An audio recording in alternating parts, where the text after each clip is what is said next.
Hello, everyone. Good afternoon. Happy Saturday. I hope you're all having a lovely day. Whoa, my microphone is really far away.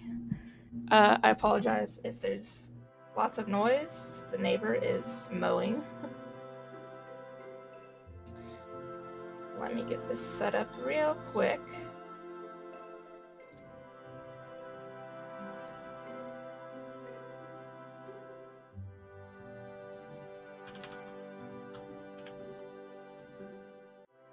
Make it just...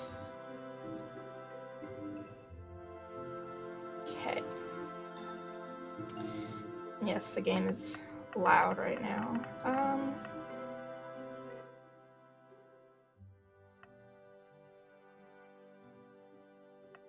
Okay. And then let me do one more thing really quick.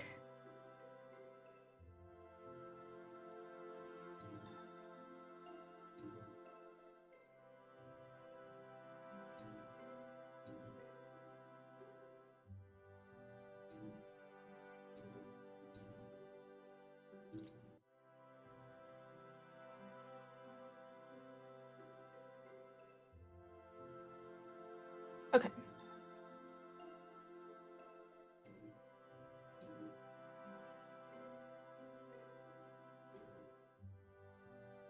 Let me move my windows around, and then we will be good to go.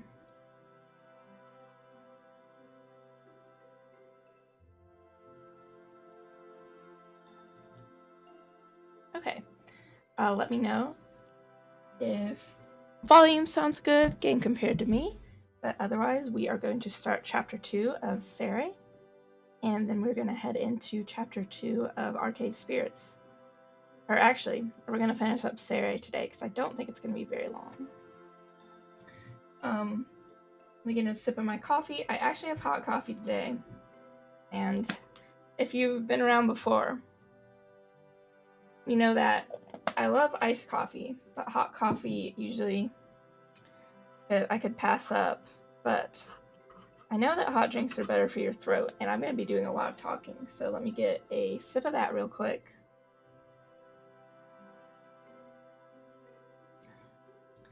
Still tastes good. I just prefer ice because hot makes my stomach hurt, but if I drink it slowly throughout next few hours, I think I should be good. Alright, Chapter 2. Oaxa. So, alien life form Arlette. It turns out I cannot actually leave until my ship is repaired. I look over at her ship. It looks fine to me, but crashing on the grass ceiling and onto solid ground must have done some damage to it. Some panels in her ship are urgently flashing, which probably means, pay attention to me, I am not working correctly. It's mostly the communicator that's broken, I think. I cannot manage to get in contact with the Empire. It's almost like the signal is jammed, or like it is ringing, but no one is answering. Sorry, I had to get back into my my little voices, which is basically yelling for Oaxa because, you know, aliens, they don't know what's normal. To them, our normal is weird, so it's all good. I think something must be wrong with it. So, well, alien life form Arlette. Yes, alien life form Oaxa? As you have been conquered, would it be an inconvenience if I stayed on your planet until I can manage to repair my ship? It is no problem at all. Feel free to take as long as you need. I have not really talked to people in some time. I'll be glad to have some nice company for a change. I am happy to hear it. That you do not mind me staying, not that you have not had nice company in a long time. Someone like you should have nice company with her always. I hope I am up to the challenge. Oaxa turns around to work on the ship, which is perfect timing because I can feel myself blushing. You're so gross, Arlette. She keeps tinkering with her ship for a minute, pressing small buttons and typing things on a monitor. I'm actually impressed her big hands can handle such delicate work. Hello, Jaku. I hope you're having a good day. Well, she did hold a teacup without breaking it after all. There, I fixed the worst of it. Now the ship should repair itself. I'm sure you must have had questions. Do not hesitate to ask me anything. Ask her anything, huh? So, you're an alien? When will your ship be fixed? Why do you have 6 eyes? You know, I feel like this is a little rude. Even though she is an alien, we should not be asking, why do you look like that? So let's just ask her, so, you're an alien? Am I? Oh, yes, I guess I would be, to you. My species call themselves circle, triangle, triangle, triangle, triangle, half circle, triangle. Owada? That again. Ovunda? She laughs. Oh, it just sounds so cute with your alien accent. You sound like a child trying to speak for the first time. I'm trying my best. And what about yours? Mine? Yes, what is the name of your species? Oh, well, you'll probably have an easier time saying it than I did with yours.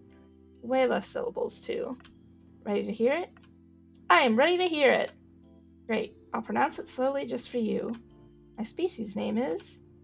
I smile, take a deep breath, and blow raspberry at her for 15 solid seconds. I don't think I could do that for 15 seconds. You got me! I hide my grin behind my hand. Success. And how are you even speaking to me, even though you have no mouth? Oh, that one is easy. I make an electric signal that is sent directly to your brain. So, telepathy. Neat. You have a telepathic alien in your home, an alien that can access your brain. Oh god, has she been able to read my mind this whole time? Oh, of course not. Oh my god, she just read my mind. I did not. I would never. You just, well, tend to say things out loud sometimes. Things that I do not think you always mean for me to hear. Oh. Oh. Oxa giggles in my stupid, stupid brain. You have been doing that now and then. I thought it was just one of your alien customs, so I did not mention it. But yes, you do that. Stupid, stupid brain. Wait, so how are we understanding each other? You speak the same language I do? No, but I have this. Oaksha shows me a little pendant that was hidden by the fluff around her neck. This little thing is a translator. It picks up what I'm sending to you and translates it to a language you can understand. And the reverse is also true. Oof, give me 1 second. I gotta tell Discord to be quiet.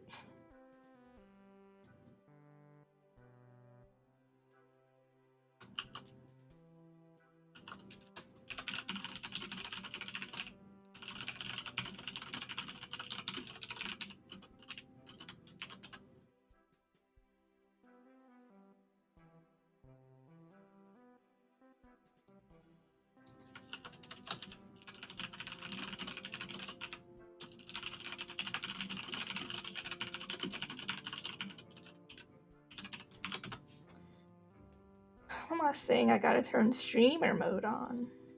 Okay, there we go. I need to start getting up earlier so I can set up all these things. Okay, that is how we are talking to each other. So if I turn it off, she presses something on the pendant. Lots of shapes. And finally, I hear Oax's true voice. It's like a steady buzzing sound, but now and then I can hear slight change in tone. It feels like a mix between a bee and the low hum of a machine. It is not unpleasant. But yes, I can't really understand her at all. I wonder what you're saying. I hope not anything bad. It wouldn't be the first time people said bad things about me to my face. But from you, I feel a little betrayed. Erg. Oh gee, oh gosh, I hope this deadly alien with the deadly claws and the pretty glowing eyes isn't saying mean things about me. Priorities, Arlette.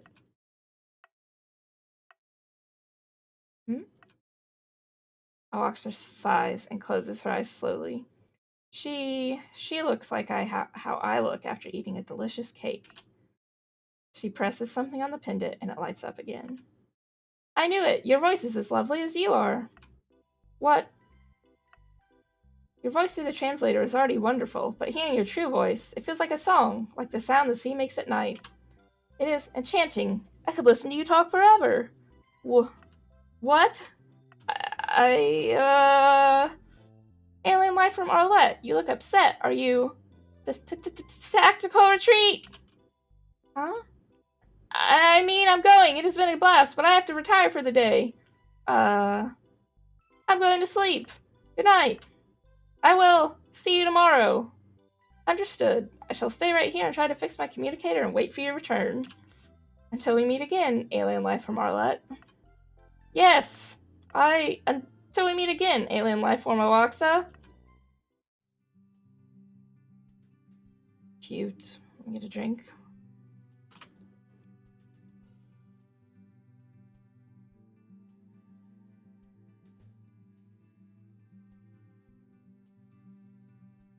And what is this one?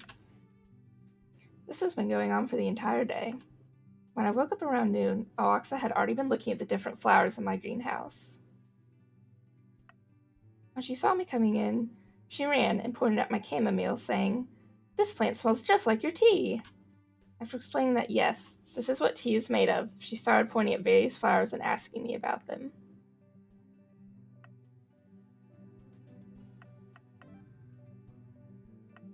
She seems fascinated by any story or tidbit I can tell her. It's the first time someone is interested in my vast flower knowledge. Oh, well, this one is easy. That's a rose. And what does it mean? Love, beauty, pretty much only good things. Sometimes we put them where someone died to show we like them a lot. Oh, we have something similar on my planet. When someone dies and we are sad, we put red rocks everywhere this person liked to be to show that they are still part of our world. That's a very nice custom, actually. Yes, I have put a lot of them myself. Oh. Before I have time to ponder that one, she swirls around and points at another flower. And what about this one? Oh, this is a narcissus. It's a sign of vanity. There's a story about a man who looked at his reflection for so long, he became this flower. Why would he do that? Do what? Look at himself for so long. Did he look weird? I mean, weirder than usual for your species? Do I look weird? You look very nice. Aren't I the only of my species you've met? You look weirdly nice? You are the nicest looking alien with 2 eyes I've ever met, alien life from Arlette. I see. You, look weirdly nice too, for an alien with 6 eyes. She beams like I couldn't have paid her a better compliment. Her 6 eyes sparkle like gems. I look away before she catches me staring. Anyways, Narcissus looked, very, very nice. The nicest. He thought he looked so nice that he couldn't stop looking at himself, so the gods punished his vanity and he became a flower. Really? Wow! The plant stories you have told me are all so interesting. She turns and looks at me excitedly, tapping her big hands on the floor. And you know so much about plants. My planet has some as well, but not in as many species as you have here. For you to know so much and be able to take care of all of them is truly amazing. Oh, thank you for saying so. I really don't think that's impressive, though. It's that impressive, though. I like to take care of them, and to watch them grow. It's the only thing I know how to do well. It's easy to do. After all, plants don't talk back. Plants don't call you names. Plants don't whisper behind your back that you're gross and a weirdo and a liar and that no one will ever want you around. Plants always want me around. And that's because I keep them alive. I want you around.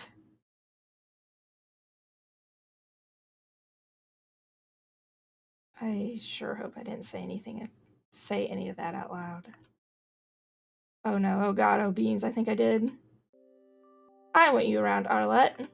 You teach me things about all kinds of plants, and you're nice, and you gave me nice smelling tea. And I see the way you look at the plants, and I see how much you love them. And you are good, Arlette. You are good. You are so, so good. Please stop saying those things about yourself. Alright.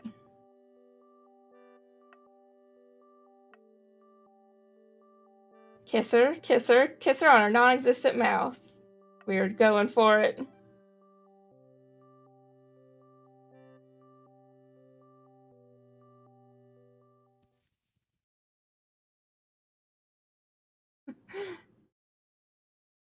Alexa, most likely unaware of what a kiss even is on account of her not having a mouth, bypasses her mouth and presses her face into my neck. It feels like being hugged by your favorite teddy bear. The one that you always had with you when you were a kid, that knows all your secrets, all your worries, and accepts you always.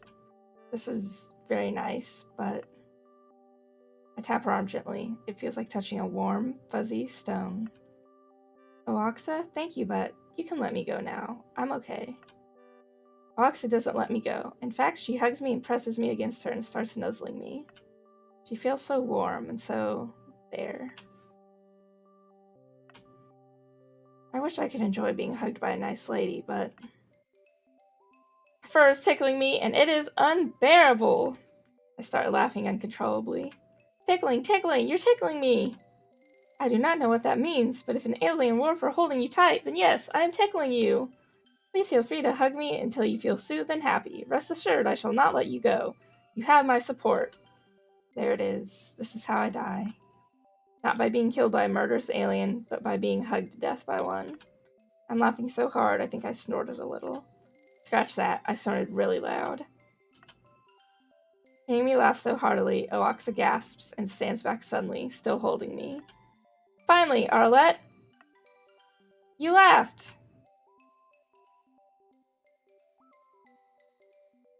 Oaxa, was this your goal all along? You terrible alien. Conquering my planet wasn't enough? You had to get me with a snort and laugh like an idiot as well? Oaxa giggles. I can feel the rumbling of her laugh from where she's holding me. Yes, and what a beautiful laugh it was, as graceful and as delicate as yourself. God, and she probably means it too. Oaxa and me laugh, holding on to each other. I feel her laugh inside my head, like a buzzing, filling me with warmth. I can't remember the last time I've laughed this much. After a while, we start calming down and just look at each other. Arlette.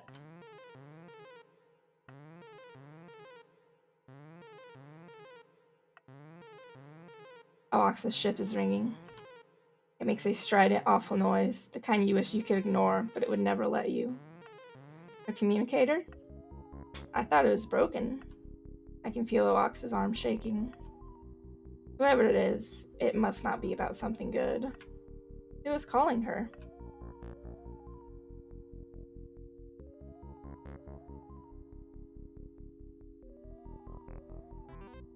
Oaxa picks up.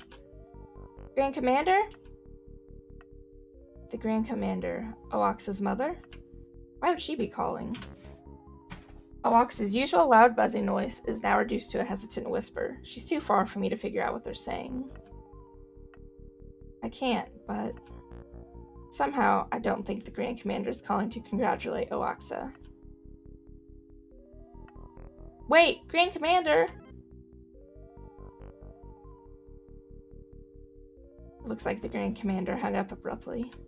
What happened? Oaxa jerks and looks around like she's looking for something. Her gaze falls on one of the greenhouse walls, and her eyes grow wide. She starts running to it. The wall of the greenhouse, like all walls in here, is covered in various plants, making anything other than sky impossible to see. Oaxa takes the plants in front of her and shoves them away, clearing a path. I realize what she wants to do immediately and start running after her. If I can get there before I can, Oaxa grips one last plant and throws it aside like a curtain, exposing the clear glass wall. And what's beyond it? A sight I'm very used to. Lights as far as I can see. From the houses, cars, streets, a city, an entire world.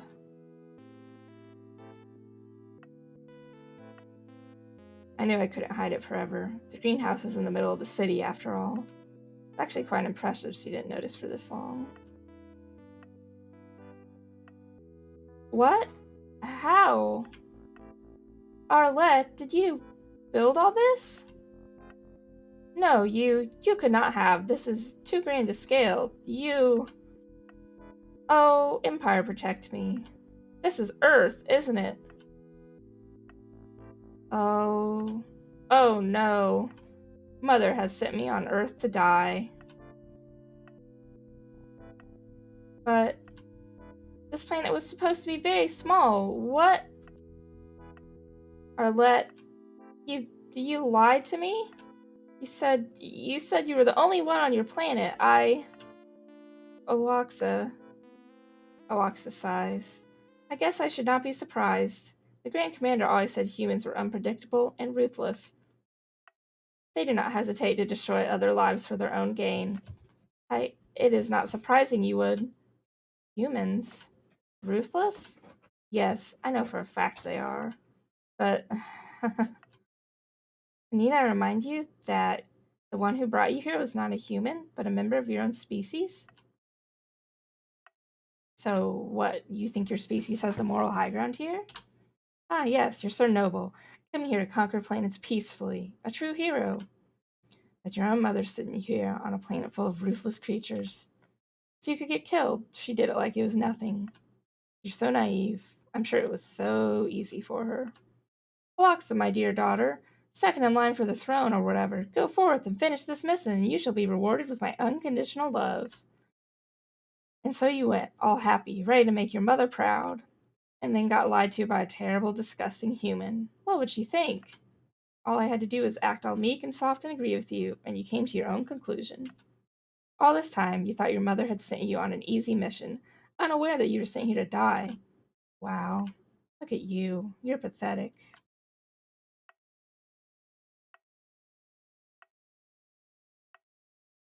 Oh, no. Why did I say all of that? She just learned her own mother was trying to kill her, for God's sake. Why'd I have to say all those things? It's not like saying those things make you feel better, Arlette. It never does. You know that. You're dumping all of your rage and frustration on someone who doesn't deserve it. Guess you should be happy that this one time your words actually had the expected effect and hurt someone, huh? Oh, Arlette, Arlette, you goddamn idiot. You're the pathetic one. You are not pathetic. Oh God, Oaxa, I'm so sorry. You're sorry? For what? Oh no, was the nice smelling tea you gave me this morning actually human poison gas? Is this how I die? What? No, it was just jasmine tea. It's good for reducing stress and to help you have a stronger immune system. For reducing stress? Amazing. Yes, it's really nice. I'm sure you'd like a cup right about now, huh? Stupid. Anyways, I just meant for not telling you, for lying to you. I need to apologize to you as well, Arlette. Huh? I did not realize how my actions made you feel. I conquered your home, and then made myself stay. Even if I did not mean for the actions to be seen as threatening, I'm sure you were scared of me. I'm sorry I made you feel unsafe. No, you don't need to apologize. You really don't. Arlette, if I may ask, why did you lie? I didn't want you to die. I feared you'd attack Earth. I'm gonna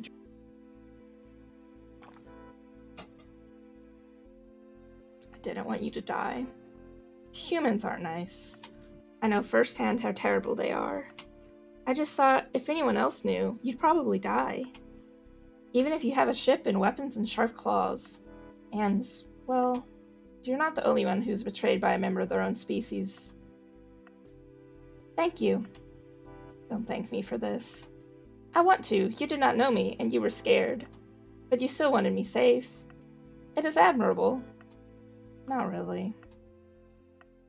So what will you do now? I do not know. If I knew, I would succeed. I think I would run.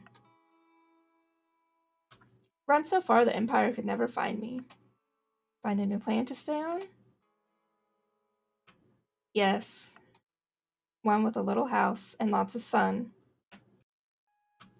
A little bit of wind. I hope it's surrounded by flowers so it'd smell good for you. I would love that. A little house surrounded by all kind of plants. Not that I would know how to take care of them like you do, but maybe if I knew an alien who knows how to take care of plants. Yes, someone who knows which plants need sun and which ones need shade.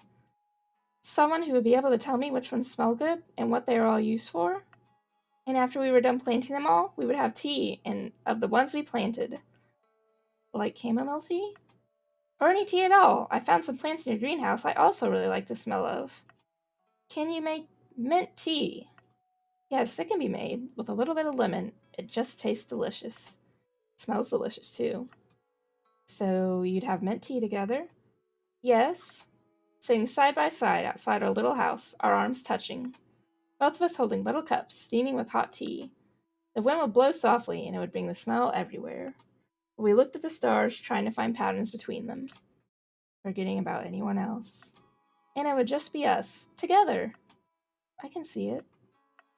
It sounds very nice. Yes, I'm sure it would be. But it is just a fantasy. The Empire, Mother, will be looking for me. You cannot escape the Empire.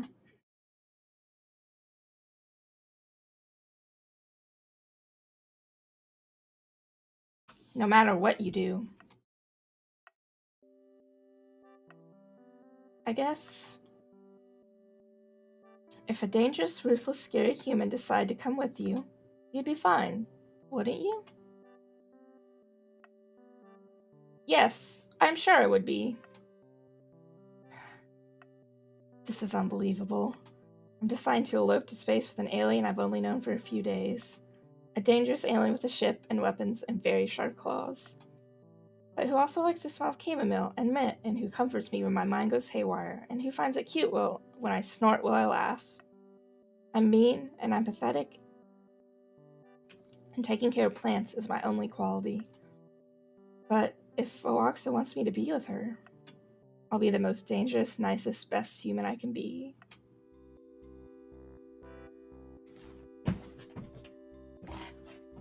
Epilogue.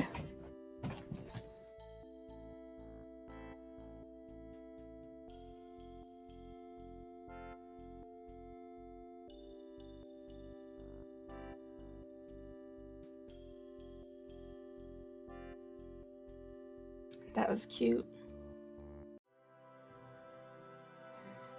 Gay aliens in love.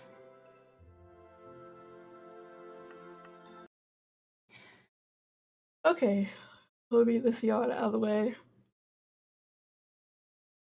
And get another drink.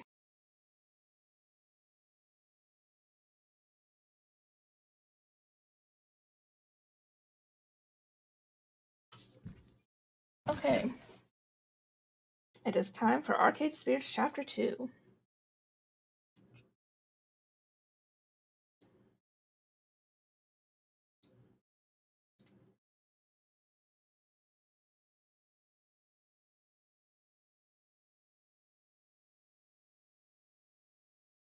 Come on, game.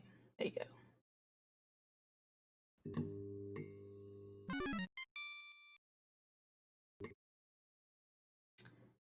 Let me turn down the volume.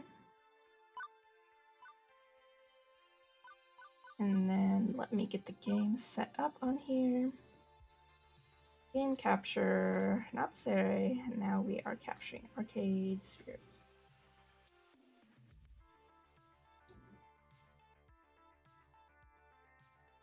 And one last thing, let me change my category. And now we are playing Arcade Spirits. Alright. Time for Chapter 2.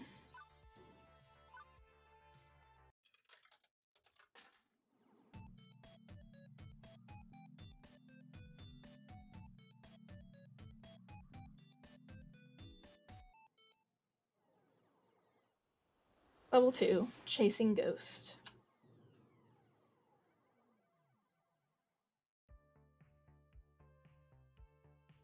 It is the future year 20XX. And you know what? Things are pretty okay. I've worked as a floor attendant at the Funplex for 2 weeks now. Hard work to be sure, but rewarding. Can't believe I almost just said flower attendant. Maybe it's because I just played Serre and there are lots of flowers.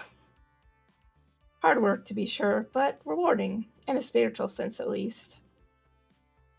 I've helped Naomi repair pinball games. Oh, hold on, now the game is too quiet.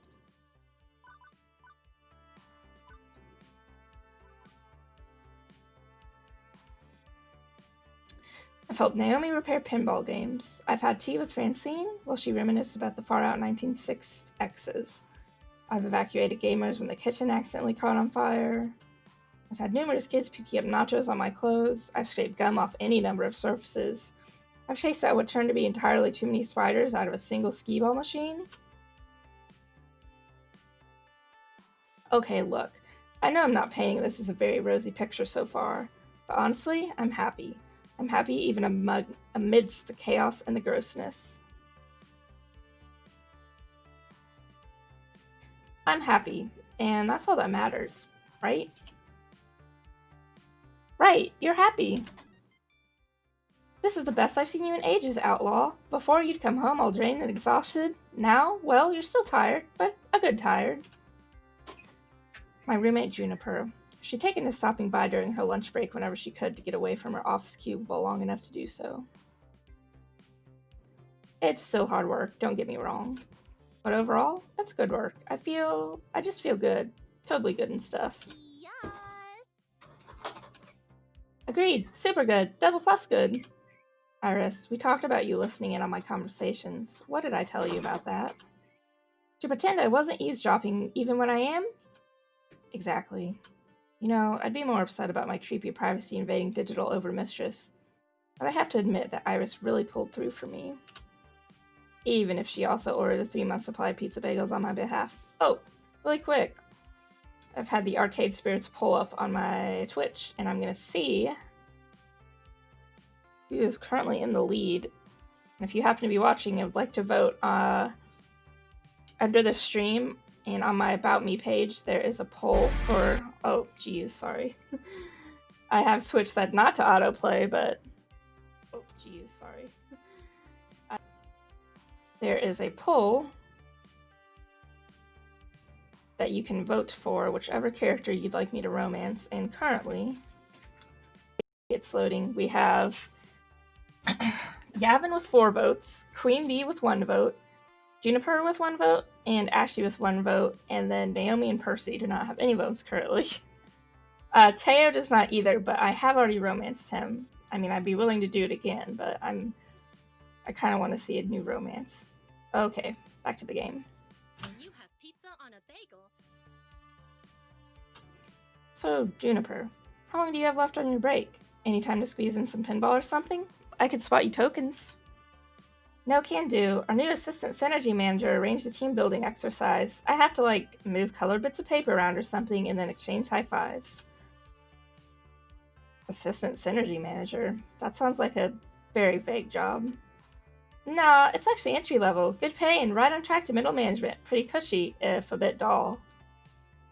Funny thing is that they asked me if I knew anybody who'd fit in before they started advertising for the candidates, and I said, nope, who'd want to do that? When was this exactly? Oh, 2 weeks ago. So 2 weeks ago, right when I need to find work. Tell them you didn't know any good candidates for a well-paying entry-level job. But you wouldn't have liked being an assistant synergy manager, right? Not one bit. Let me turn the voices up a little bit. I turn them down too low. Okay. Juniper, please tell me you told them no because I'd already taken the job by that point, not because you forgot. Hey, I didn't forget. Okay, now it's too loud. Alright, hopefully right above music. That'll sound good. Didn't bother telling you about the open position that night. I mean, you'd already had so many jobs you hated. I knew you'd hate being an assistant synergy manager, so I didn't feel the need to tell you. And it all worked out, right? You just spent the last 5 minutes telling me how happy you are here. Not a lie. I was happy here indeed. Also not a lie. Having packed pizza bagels for lunch after having pizza bagels for breakfast. Because we barely had enough money to cover the rent this week, pulled together. Also not a lie. Gavin constantly hiding the numbers from us, insisting things are fine. All while dryly joking about perpetually being on the edge of crash and burn. Also not a lie. That every time someone in my family tried to chase after happiness instead of stability, we fell deeper and deeper into debt and misery. Outlaw, say something. You're scaring me. When I lost my lifeguard job, I barely reacted. Didn't care that I was impoverished again and facing an uncertain future. I guess one of the nasty side effects of no longer really going with the flow is no longer being numb to the reality of your situation. But I shouldn't feel upset. I've been genuinely enjoying my time at the Funplex. I took a risk, and it's paid off in terms of my mental health, if not my physical health. I have no right to be angry or upset at losing an opportunity at a safer, more stable future, right? So, if we want to romance Juniper, which we do have one vote for, I think we need to lie to protect her. Let me double check just in case she happens to shoot up in the votes. Juniper romance arcade spirits. Mm-hmm.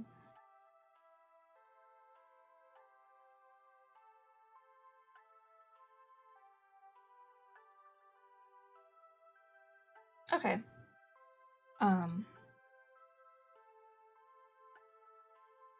Either one of these are fine, so let's tell her the honest truth at least. So I won't be angry or upset. Simple as that. I decided I was done compromising, right? Done with settling, going with the flow. I'm going to be the one to break the family curse.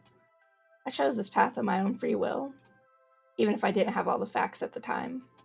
But if I'm going to be honest, boundless confidence doesn't cover the simple fact that I chose to be vulnerable rather than safe. The arcade closes if anything goes wrong.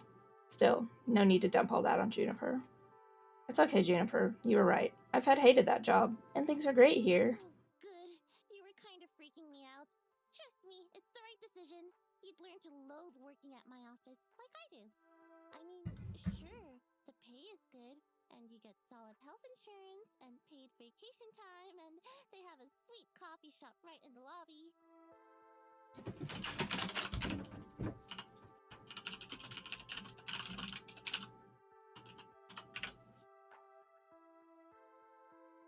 And these really great chairs that support your lower back, like $1,000 chairs from Sweden crafted by master chairsmiths. Juniper, I said it's fine. Everything is fine. Honestly, I'm okay. I mean, I won't deny that job would have been a safer bet. I want to contribute my fair share to the apartment rent, you know?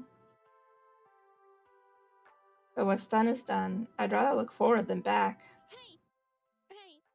Forget I said anything. Please forget I said anything. I'm sorry. I should have told you.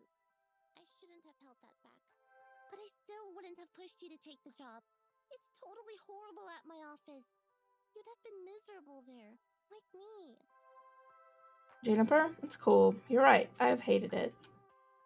Okay. Good. I've got a good feeling about all this. I think you're right where you need to be. Even if I was, kind of dumb about getting you here. Hey, I gotta get back to the office. Have a good lunch, okay?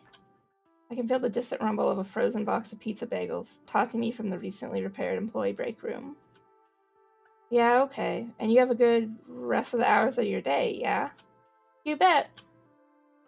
I'm okay with this. Everything is fine. Right? Right.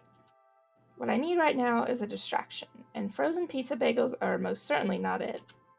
My pocket money is really slim, but I think I need to step out for some fresh air and treat myself to a better lunch than that. And hey, maybe some company too. Nice and distracting, talking to someone about anything other than this. Let's see, who's available? Um. Hmm.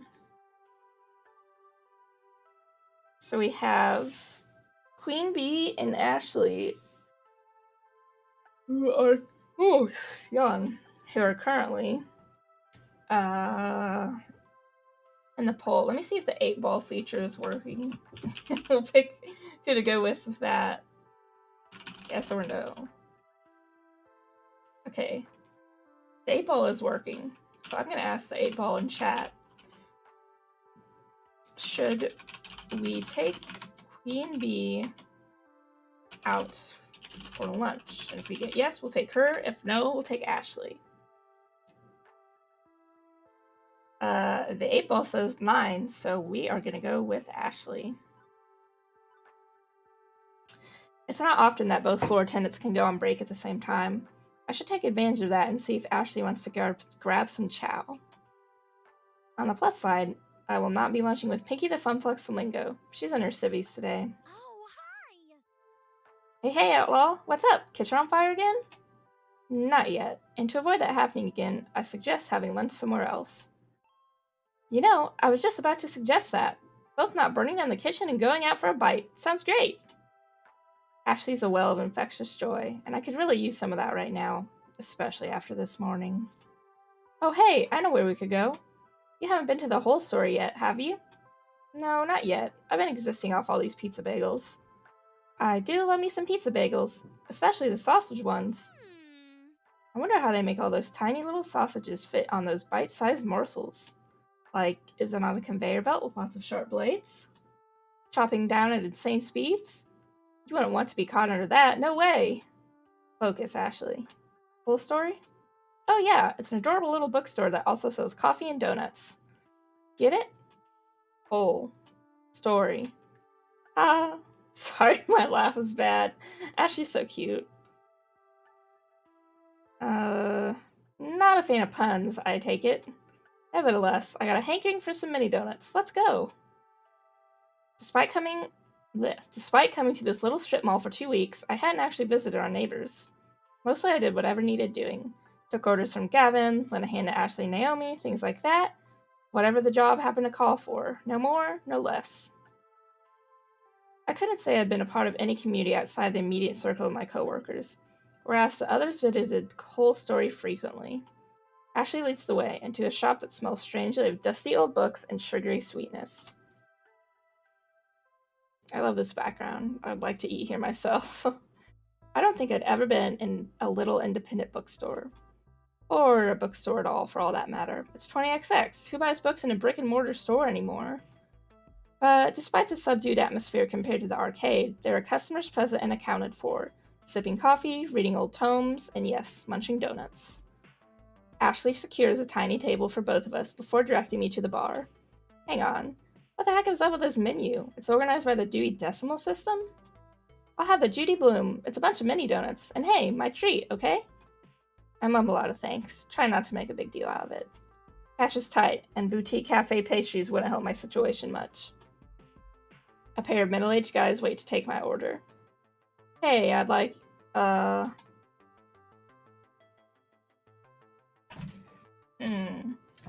We have one super sweet glazed chocolate sprinkle special surprise with orange juice. You know what? Surprise me. What's your favorite donut? Or just a glazed donut and some coffee. Keep it simple. You know what? I'm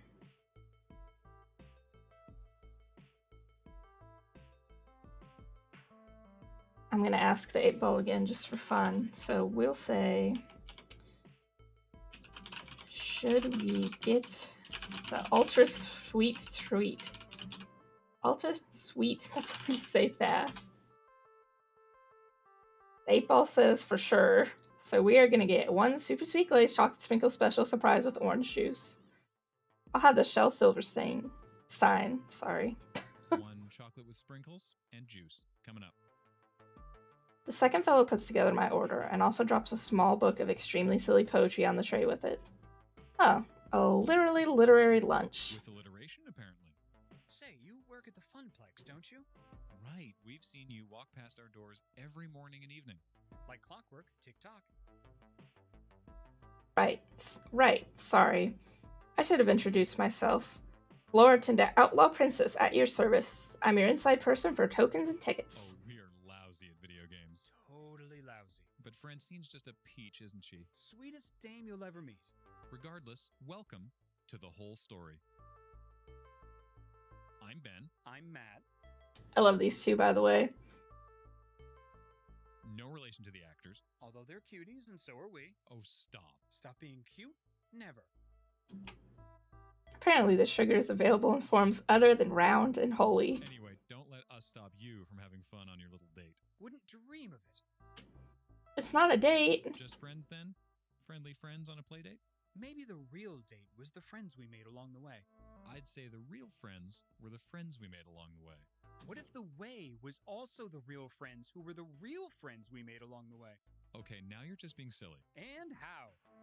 Anyway, next order, please. The pair waves the next customer in as I return to Ashley's table with our orders on a nicely decorated wooden tray. Oh, wow! These mini donuts are just so cute! Ashley holds up a tiny donut in her hands, like a chipmunk holding an acorn. She looks down at the tiny pastry and her eyes sparkle before she takes a bite. Closing her eyes, the corners of her mouth curl into a wide smile. Outlaw, it's so yummy! I could eat these all day! I wish I could have Ashley's enthusiasm about eating food. The same old pizza bagels, day after day, is doling out my palate. Ashley's face changes from pure delight to concern. Hey, Outlaw, is everything okay? You aren't your normal self today. You seem a little off. It's been an interesting morning. Kinda hard to wrap my head around everything. Hey, I know how those days go. Even I feel lost and confused sometimes. There are days when it's especially rough.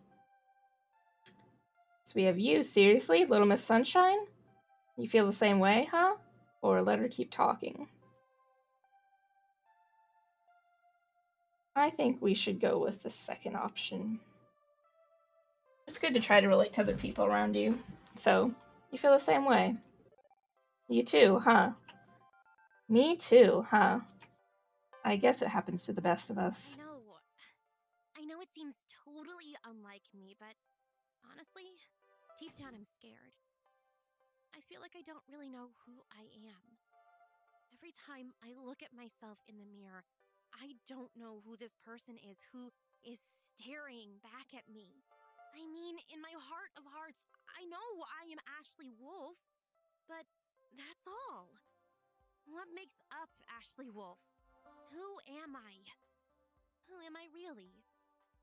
That's what I'm searching for. That took an unusually serious tone compared to Ashley's usual chipper attitude. I can't say I entirely get what she means about not knowing who she is.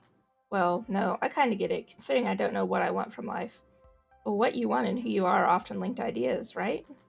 But Ashley looks so forlorn, I can't just sit by and say nothing. I won't let this silence drown her out. So we have, you should try searching in an abandoned house. Is that why you cosplay? Or what do you hope to find? Since chat seemed to like goofy options last time, let's go with the first one. I'll do what Ashley always does that cheers me up, create a wild adventure to go on. I bet you could find everything you're looking for in a creepy old abandoned house. I'll even help you look. You might want to invest in some hard hats and flashlights, though. Oh, and handheld cameras, so when they find our footage, they can make $1 million off the major motion picture rights. Don't forget a spirit board to call upon the ghosts of the past. It's gonna get real spooky. No way. I'm out at the first sign of ghost. I'll deal with spiders and darkness, but I don't do ghosts. Ashley continues laughing. I think I cheered her up. Oh, Outlaw, you're so sweet. But really, I think I'm doing okay searching for it through cosplay. When I reflect on my life, I really do love cosplay, and I love the rush it brings. I get to be whoever I want, whenever I want. I can be a starship captain, an elf, a giant pink flamingo mascot even. I don't have to worry about Ashley. I can focus on being someone else. I feel awkward in my own skin. When I'm in costume, I feel like I'm at my fullest potential. I feel comfortable. But I think cosplay has really helped me understand some things about myself that I couldn't see before I started doing this. I just want to be able to love the person I am when I find them. Knowing you, I think you'll do just fine there. You can smile for the kitties through a pink flamingo mask. You can smile for yourself. I hope so. I really do. Ashley looks off again longingly for a second before snapping back to attention. Oh my, I've just talked your ear right off. Lunchtime is over, Outlaw. Right on time. Hey, thanks for listening, Outlaw. I mean it. And you know, if you ever want to talk about your problems, I'm here. I mean, I'm here at the Funplex, yeah? But I'm here for you, too. That's what friends are for. And I know I totally might be overstepping my bounds here, but I feel like lately you're just going through the motions at the Funplex. Huh? No, things are great with me at the Funplex. You punch in and punch out right on time, sure.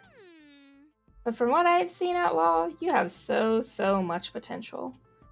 The flame burns deep inside. You just gotta dig down and bring out that light, you know? You'll do great things. I just know it. And I've totally delayed you long enough. We should get back to Gavin before he notices we're gone.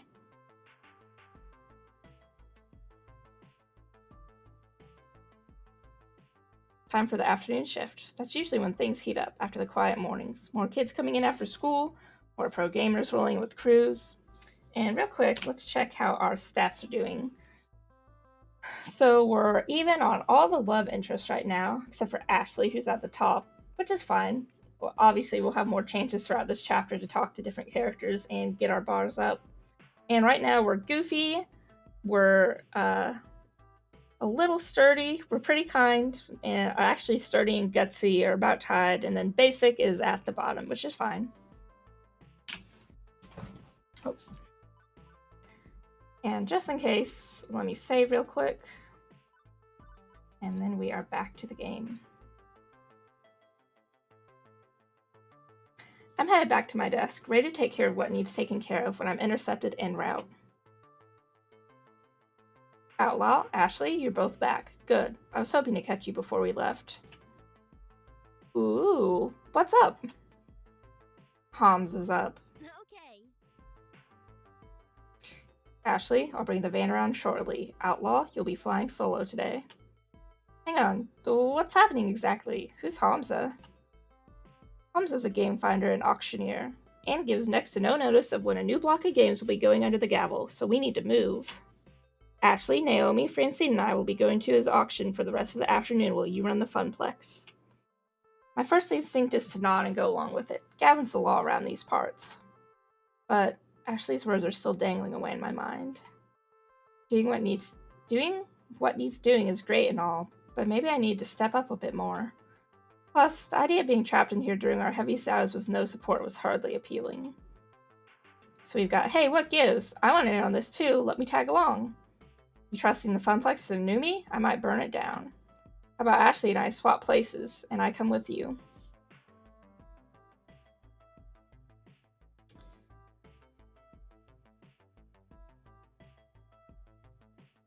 Let's be, what's the word I'm looking for here? I guess pushy. Whoa. What if I want to come along and see this auction myself? Come on, I'm never going to learn the business if I don't take a bigger role. You're a floor attendant. Your place is on the floor. Aww. Well, that's patently unfair. I'm a floor attendant too, and you're dragging me along. I feel like such a third wheel at these auctions anyways. Let Outlaw be the third wheel and let me handle the floor. I'll be the finest third wheel you've ever met, trust me. I want to do more than I've been doing. Different things, new things. Show some initiative, like... I suppose it wouldn't change much to bring Outlaw instead, but no costume time today, Ashley. I need non-plush fingers on duty in case of ticket jams. Yankee can stay in storage for the afternoon. I'm just happy to be helping folks out, one way or another. I need to go get the van. Wait out front, please. We'll probably be closed by the time you get back, so I'll see you in the morning. Floraton, Ashley, away! Leaving me waiting outside with my two traveling companions. Not much time to chat, however, as Gavin pulls his van and a rental trailer around. Okay, that's a cue for me to take a drink.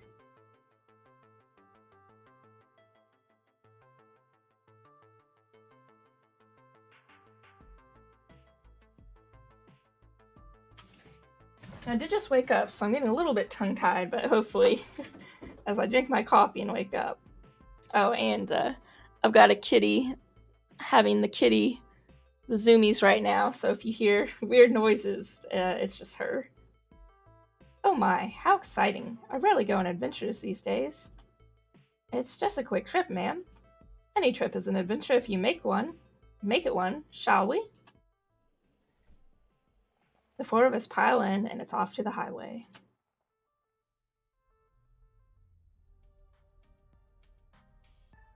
Gavin, consulting a driving map on his phone, leads us out of the city via a series of weird turns and back roads. I like this little cutscene, it's cute. Let's give it... looking at all of it again, because when I play games I like to stare at the stuff, but... And there's Francine in the back taking a nap.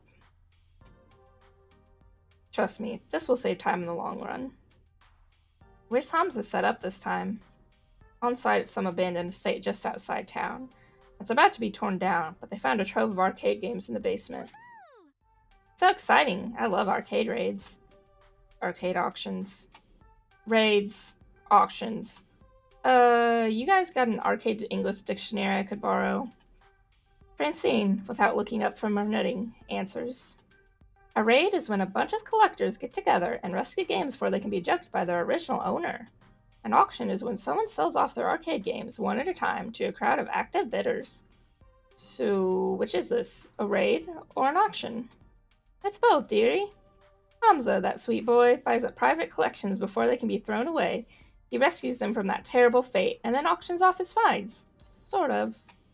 Okay, now I'm fuzzy on the sort of part. I'm the newbie here, remember?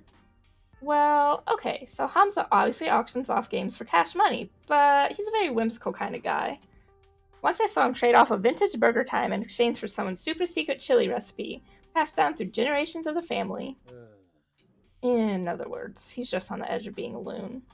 This would be a lot simpler if it was just a raid. We pay up front, we declare what games we want, and cart them away. Instead, he ambushes us with these impromptu auctions and makes us come down there to entertain his whims. Wonderful. I think it's sweet. He wants to make sure the games go to good homes and people who really want them, even if they can't pay. And really, we should be honored we got an invitation. He's trying to cut out the big franchise arcades like Deco's Palace and help the little guys, like us. It's inefficient and relies entirely on keeping Hamza's good side. Gavin's right. This could be a lot simpler. Helping out the little guys sounds good here. How did you meet this Hamza guy anyways? So,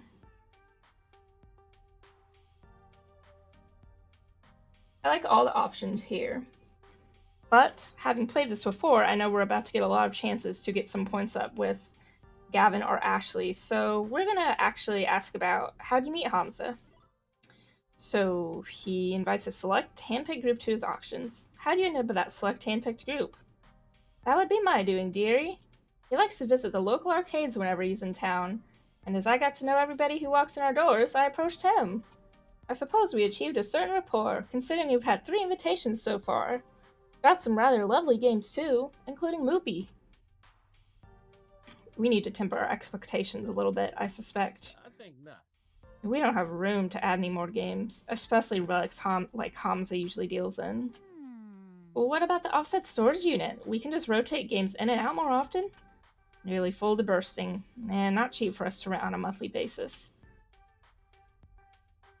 I'm not saying we have to go home empty-handed. Certainly a few holes in our roster we can fill should we find an excellent deal and beat the other bidders.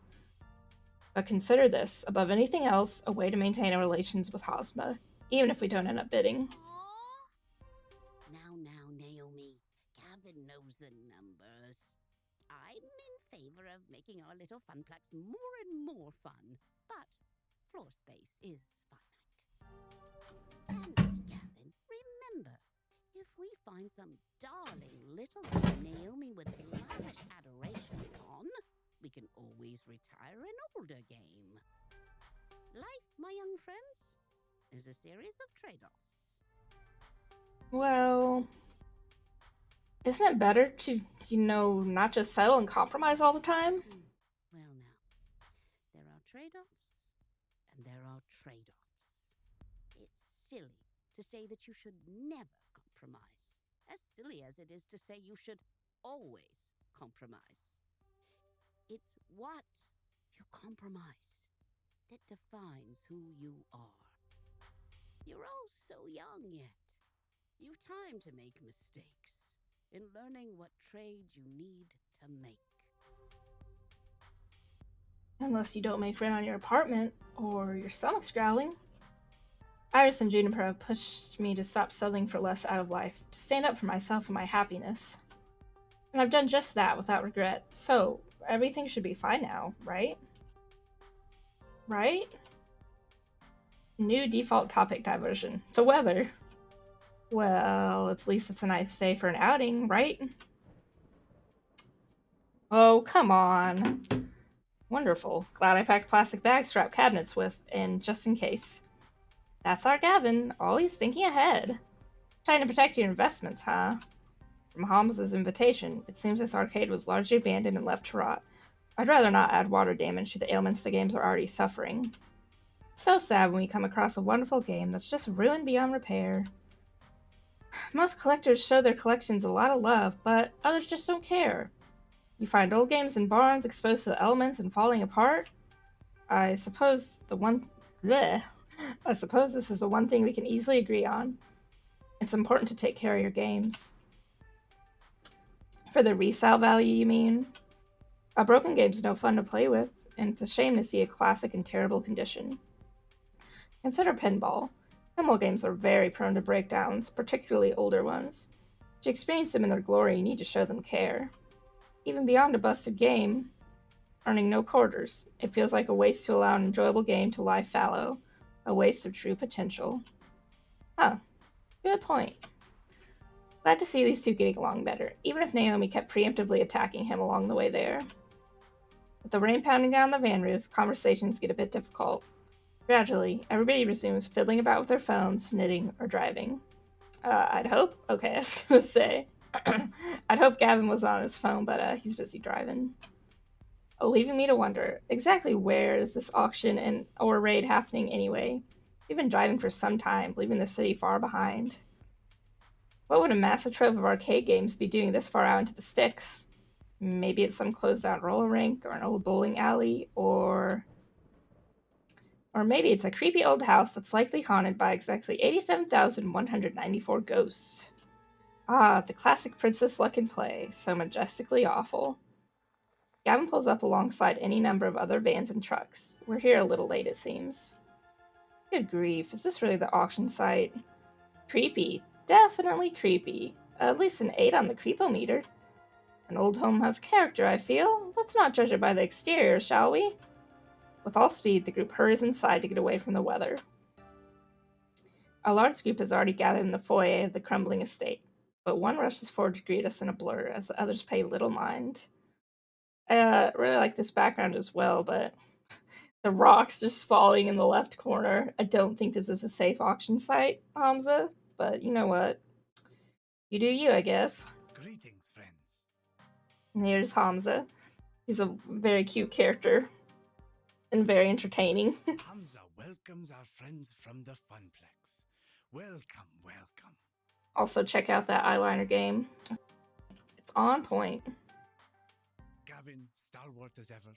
Naomi, love what you've done with your hair. Miss Francine, a beauty surpassed only by your wisdom.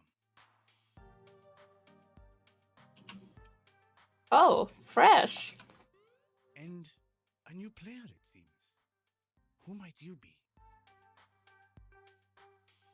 Outlaw Princess. I see. Greetings to you and yours. I am known as Hamza, seeker of antiquity, finder of things lost, player of games. And welcome to, well, not my home, but a place where Hamza shall provide hospitality regardless.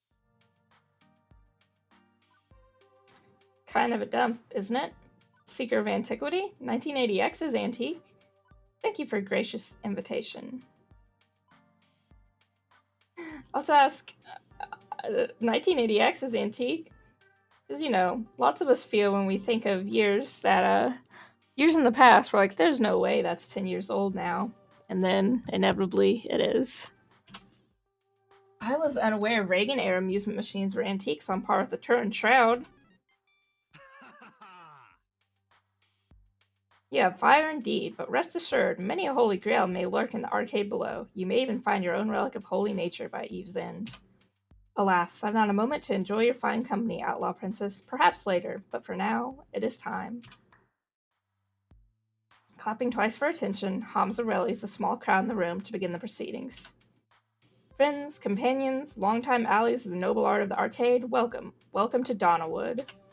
Its story begins nearly 30 years ago when legendary pop musician Donna Michaels, singer of such hits as Thrilling and Mama Don't Mope, did a stately pleasure dome decree.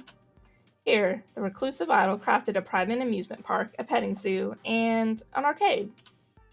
Alas, she could only enjoy this paradise for a short 10 years before her tragic death. Needless to say, The estate has fallen on hard times ever since, and this year it shall be torn down to make way for condominiums.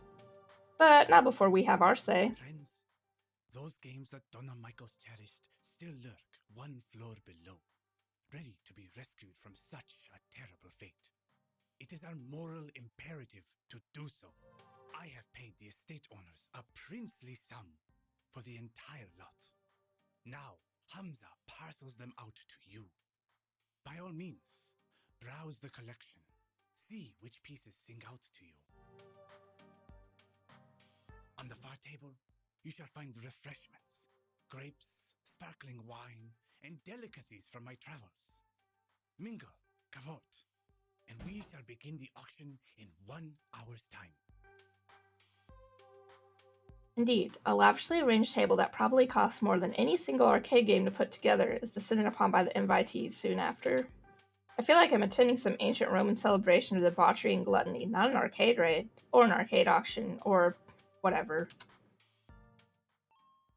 Donna Michaels, I knew it. I should have recognized Donna when we pulled in, but it was raining too hard. Who? You never heard of Donna Michaels? She was the hottest musical act of 1980X. Naomi, I was born in 1990X. I'm totally plugging my phone in the van stereo so we can blast Girls Just Want to Play Games all the way home. But first, I'm gonna go check out the cabins in the arcade. I'm not really into mingling. Later. She dashes off with all speed, heading for the stairs leading below. Suppose I could go network a bit. Hamza's events always draw an interesting crowd of rival arcade owners. Heading for the foodstuffs, Gavin arranges himself a plate so he has an excuse to hang around and eavesdrop on the other collectors. Leaving me to, do stuff? Now I see why Ashley was bored at these events. Gavin schmoozes, Naomi analyzes finds, and Francine's already napping in a chair. Mood, Francine. I've got nothing to do. Well, when in doubt, find someone who knows what they're doing and stick to them like glue. So, since Gavin is currently winning our poll on who to romance, we're gonna schmooze alongside Gavin for now. I already get my fill of arcade games on a daily basis. No need to go stare and wonder at dusty boxes. I'm curious about what's cooking up here with these other arcade owners, so I seek out Gavin to watch and learn from the master. Gavin, armed with a small plate of delicacies, is hanging back for now and sizing up the competition. A perfect moment for me to slide on up and have a chat with him. So, any friends in attendance tonight? I'd hardly call anyone in this room a friend. Not even Hamza. You'd be better off not seeing them that way either. These are our colleagues. Somewhere between an ally and an enemy. A rival, perhaps. That's a bit of a cold way of looking at it. It's practical. I can't afford to invest any real emotional currency in any of these people. Not when I have to look out after my own. Damn, Gavin. That shit hits deep. Naomi would argue he has a hard time investing any real emotional currency in his own people. But he's too focused on the crowd to get into that right now. While I'm friendly with plenty of folks, I do hesitate to declare pure friendship. It wouldn't be fair to the other person. How do you figure? Consider a true unfettered friendship. The kind with no conflicts of interest, no strings attached. It's difficult when you're in the same business together.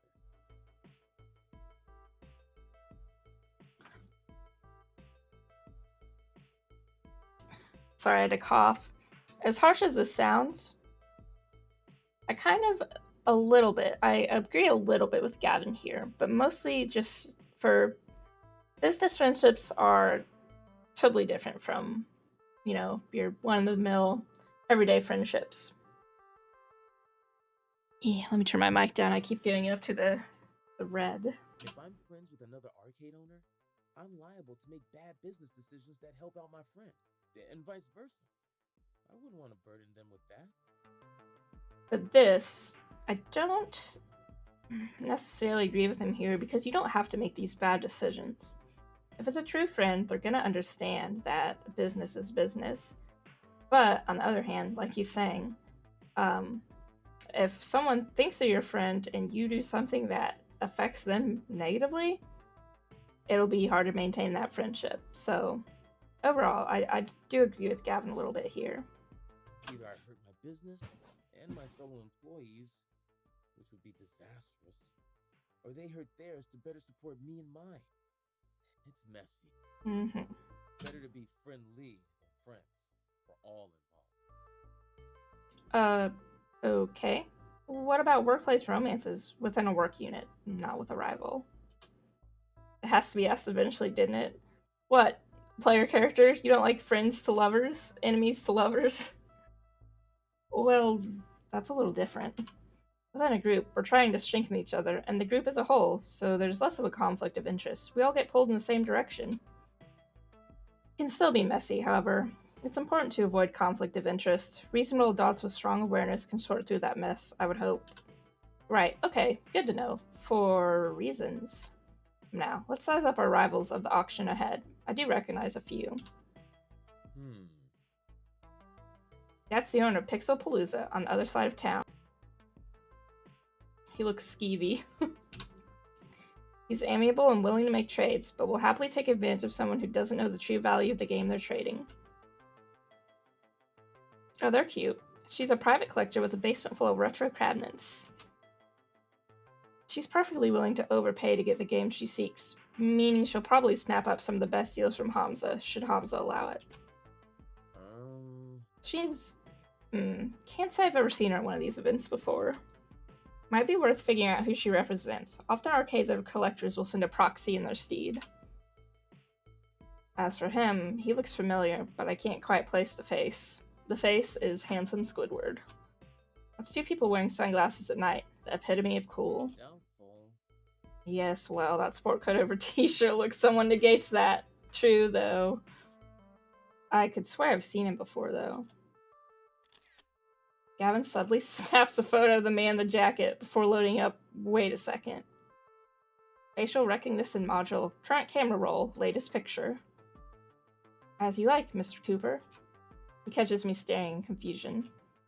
You have an iris as well, yes. She's become a common assistant app. Likely the free version with less features than my premium edition, but... yeah, I guess I'm just used to my iris being my digital BFF, not someone else's. Don't forget Outlaw, Juniper's my friend too. I have a lot of friends. Friends are great, friends are fun. Your iris calls you Outlaw, not Princess? Yeah, is that bad? I suppose I'm just iffy on a piece of software acting too familiar.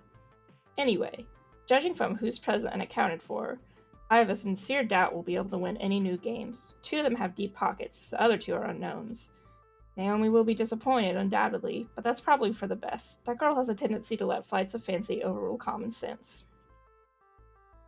Which reminds me of my earlier thought about the disagreements those two have. Sorry, I'm getting tongue-tied here. Let me move positions, get a drink, and then we'll keep going.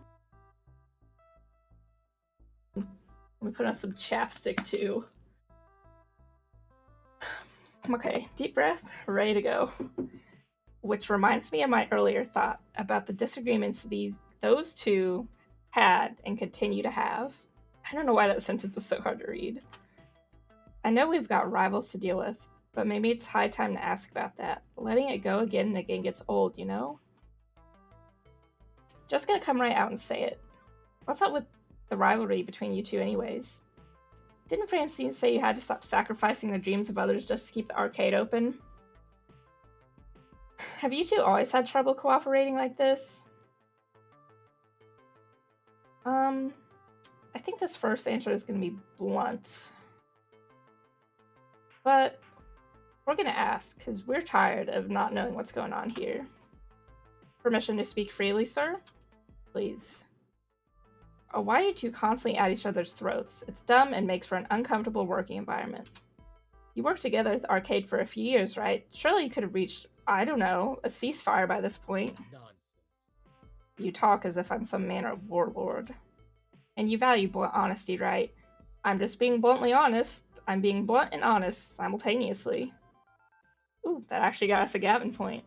I see. I suppose I can appreciate that. I will say, people who claim they're bluntly honest are usually just people that want to be rude without the consequences. Consequences, not quenches. Not always, but often.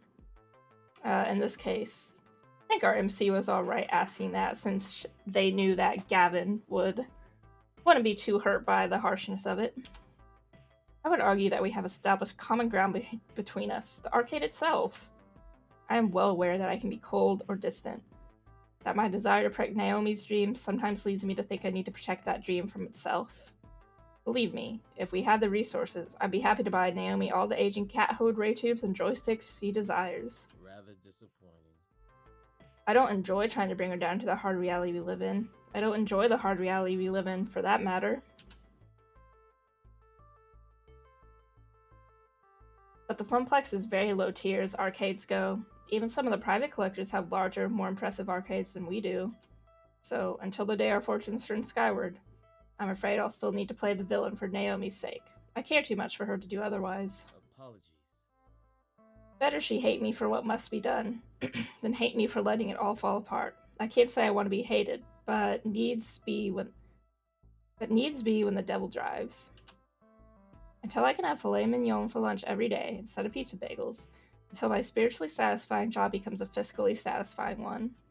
No, there's no point in harping on that, or on Juniper letting me have a better job. This is the better job. It's up to me to make the most of it. Beep beep! Mr. Cooper, facial analysis complete. Profile 108551 identified. Mr. Franco Sterling, buyer for Nostalgia Commodities Incorporated. I think not. No, that's not right. I remember that face, and he didn't work for a trading company. Think, Gavin, think. Where did I see him before? Iris, did Mr. Sterling work for Putter's Green Mini Golf and Games before joining Nostalgia Commodities? Correct, sir. And who currently owns Nostalgia Commodities? Checking. Please wait. So, do we just stand here, or... Scan complete. Nostalgia Commodities is owned by Deco's Palace, LLC. Wait, what? I thought that... Before I can even finish the sentence, Franco Sterling split away from his own little mingling circles to come mingle with us. Gavin Cooper, long time no see. How's the strip mall? Still stripping? Indeed. Very much so. When we first met, you were a fresh-faced recruit there. Not that there's much fresh face about the Funplex, eh? Come on, let me pour you a drink. We can talk old times. A drink would be ideal, thank you. So, how's the wife? He rapidly taps out a short message before tucking the tablet under one arm and departing with Mr. Sterling in tow. Outlaw, you've got mail! Quickly, I unlock my phone and load up the Funplex's new group messenger app. That one was my idea. Tell Hamza we have a spy. I'll distract Franco. A secret mission. I mean, not that this would end in a tense white-knuckled shootout, but I still have to take the need for subtlety seriously. These are our rivals and colleagues. Raising a stink wouldn't do, right? I approached the small group chatting away with Hamza, the auction master. Not ideal, but it'll have to do. Hey, Deco's Palace sent a spy. Hamza, sir, can I have a word in private? So, how well do you know Mr. Sterling? The first one is so funny. Well, let me ask the second one. Hopefully the other two won't get too mad. Hamza, sir, can I have a word in private? Please, Outlaw Princess, simply call me Hamza. Hey, Hamza, can I have a word in private? As you like. He leads me a short ways away from the group. From across the room, Gavin offers me a brief nod of approval. Does something vex you, Outlaw Princess? You don't like to sell game to Deco's Palace, right? Absolutely not. It would be an insult to the very nature of games to allow their industrial stamp brand of pseudo fun to pilfer my holdings. Okay, see the guy in the sunglasses and the bad jacket? Franco Sterling? Yes, he works for a mini-golf green, just outside the city. Not anymore. Gavin's got proof he works for Deco. Hamza strides out to the middle of the room and claps his hands sharply for attention. Franco Sterling, you will present yourself to Hamza immediately.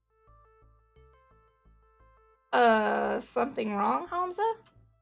Yes, Hamza has been a fool. He's not been diligent in determining friend from foe. This displeases Hamza. And you, Franco Sterling, are foe to all hard-working arcades and collectors. You work for Deco. Gavin Cooper has identified you as a minion of the adversary. Hey, hang on a second. What is my one rule, Franco Sterling? All sales are final? What is my other role, Franco Sterling? Okay, look, I think you got Mr. Deco all wrong. He's just a hardworking American businessman who Dare invoke the wrath of Hamza? would see the entire industry devolve into a series of children's casinos, spitting out tickets at the pull of a slot machine lever? He has no love of games. The only thing he loves is green, and I am not describing the terrible salads in his family restaurants. Be gone from Hamza's sight immediately, Franco Sterling. Sterling cast an angry look my way, and at Gavin, the one who fingered him. Well, thanks for screwing us both over, Gavin. Deco doesn't forgive those who messes with his business or those who fail him.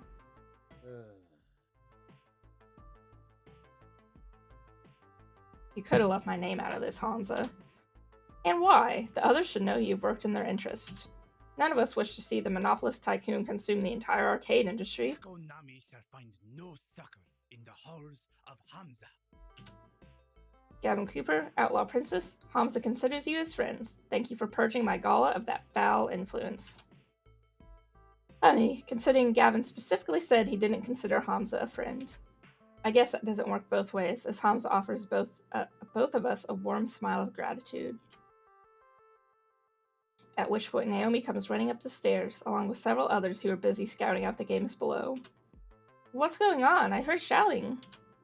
Hamza has ejected a representative of the dark carnival known as Deco's Palace from our midst, and not soon enough, in Hamza's opinion. Oh, okay, I guess everything's fine then? Excuse me, I'm gonna go get my work apron on since we'll be moving games soon. Naomi, if you don't mind, after you change, we should coordinate our wish list. I want to get that settled before the auction begins.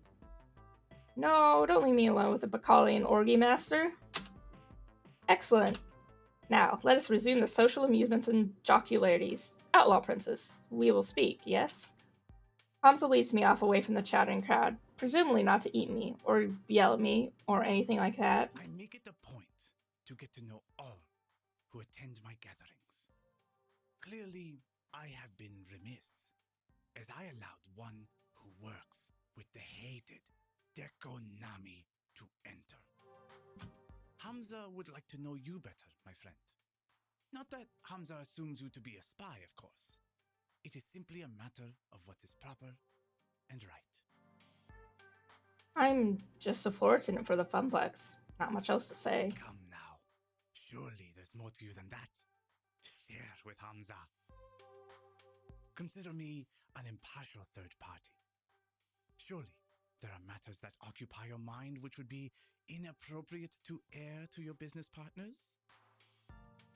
Okay, this guy is clearly on a fishing expedition for dirt.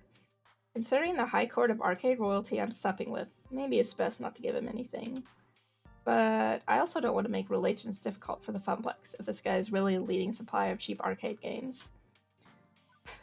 I'm secretly the royal heir of a distant land. Honestly, I've just had a long run of bad luck. Just a hired muscle for moving games around. Let's be honest with him. I won't bore you with the whole story, but the TLDR is that my family's had a curse of foul luck for quite a few years. Moving from city to city, job to job. After I left home, I couldn't find stable work. Not until the Funplex, I guess. I'm determined to make this work, but I'll admit, I'm in a vulnerable position. It's not exactly a jet-setting executive role. Hamza agrees. Ah, yes. I see the dilemma in your face. I've seen it many times before, in fact, including firsthand. Yes, I have known hardship. We all have in the course of events. You are not alone in that condition, Outlaw Princess. Hamza began as a mere urban explorer and hunter of rare objects for a wealthy buyer in Dubai. You see, many debts pursued me. And in return for assistance in paying them, I stocked the arcade of his dreams. In time, my patron released me entirely from the woes of debt. They were difficult years, productive years to be certain, and throughout them, Hamza learned how to use the mystique of being Hamza to better achieve his goals. Now I stand before you with power, and with hard-earned respect for that power. I leverage it to ensure that those who respect games as I do can enjoy them, even if they lack coin. But yes, I have known hardship. We all have in the course of events. You are not alone in that condition, my friend. Okay, so how do I get out of that condition? Do I need to indebt myself to a wealthy prince or something too? No, no. You will need the will to dream and the will to work. The will to make the trade offs that will bring you closer to your ambitions. Francine was mentioning something about that earlier. Wisdom and beauty, that is Francine. I'm trying not to make trade offs, though, not to settle. My parents, they gave up on so much just to barely scrape by. Ah, that is the puzzle, is it not? What to trade? Allow me to regale you with a story. Hamza makes a sweeping gesture to the beautiful ruin of the Donwood mansion and to an oil painting hanging on the wall. At one time, Donna Michaels was a star on the rise. She had all she could ever desire and indulged her desires all day long. But so indulgent was she that she failed to maintain the work that brought her here. After her second album didn't meet expectations, she lost interest. For years, she lurked in these walls as a recluse, playing games for hours and hours. Rumor has it that she was found dead within her beloved arcade, hands still wrapped around a glowing joystick. She starved to death, lost in the game. I'd say that's ridiculous, but I've seen Percy play for hours and hours at a time. And now, her lost and aimless spirit haunts this very place. Adrift as a ghost in the machine. Too spoopy for me, man. Too spoopy indeed. And obviously a grim fairy tale rather than reality. But I feel there is an important truth buried in the myth. I ask you, was Donna's life spiritually satisfying? She didn't need to make any more albums. She wanted for nothing and had everything. You could even say she died doing what she loved, playing games. Okay, but she still died. No getting around that. Hamza agrees. So many years thrown away, refusing the world around her in favor of a dream. A dream is a lovely thing, Outlaw Princess, but you must balance a dream in one hand and the world in the other at all times. Naomi, she clings to her dream. Gavin, he clings to the world. Neither of them are truly happy as a result. And what of you, Outlaw Princess? Do you seek to be truly happy? Well, duh, what else was I going to answer except yes? But Hamza pressed a finger to my lips to silence me. Hold that thought. The auction is about to begin. Hamza claps twice, calling the room to attention. Greetings, friends. Let us proceed to the arcade below. We have many games to bid on, all of which must be out the door by morning. As always, I will accept alternate bids, but test not the patience of Hamza. If your bid is not a serious offer, the hours grow short. Any titles which find no takers will go to my own collection. But my hope is to find a happy home for every machine, one which will love and respect these games.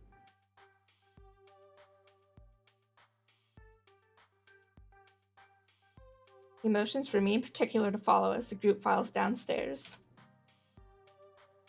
Okay, and before the auction starts, I'm going to take a quick stretch break. I encourage you to get up and stretch as well if you can. If you can or just don't want to, just keep chilling and I'll be back in just a moment.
Okay, I'm back. Stretch felt very nice. Alright, this way, this way. A bunch of folding chairs have been set up in front of a large HD TV. One of Holmes' assistants loads up a photo slideshow of the games on offer as the group settles in.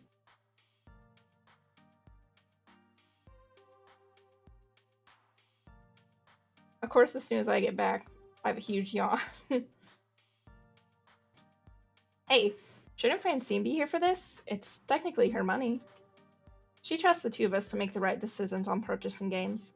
Plus, I'd hate to interrupt her nap or her knitting, or both. I swear, she can knit in her sleep. Ooh, I'm just too nervous. I think I'm gonna go browse the game skin to see if there are any I missed. It's so dark down there, I could swear I didn't see them all. And how about you, Outlaw? Want to watch the auction with me, or go help Naomi search the arcade? I'm fine either way. Ultimately, you're only here to help us lug our purchases out the door, so do whatever you like. Thanks, I think.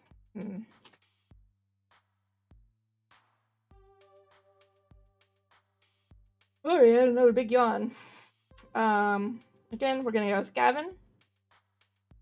My last playthrough, I went with Naomi both times, and they also had very good scenes, but we're gonna see what happens with Gavin. Auctioneering sounds fun. Do I get to wave our bidding paddle around? Holmes's options are usually a shout and loud affair rather than discreetly signaling, but I admire your enthusiasm. I settle in next to Gavin, on one of the rickety old folding chairs. Not quite as posh as the banquet spread above, but hey, it's business time, not indulgence time. Naomi sent me a list of games she wants me to bid on. We argued it a bit, and I managed to bring her down to 3 must-haves, and the rest would be nices. Needless to say, if the would-be nices start bidding up, I won't be bothered. Do we have the storage space for the would-be nices? Well, technically, yes. What about the cash? Like I said, only if they don't get driven through the roof. Then maybe keep an open mind, right? Don't forget to see the forest for the trees while looking at the bigger picture. Or something. Right. As Francine says, I know. But there are certain hard realities in play. It has begun.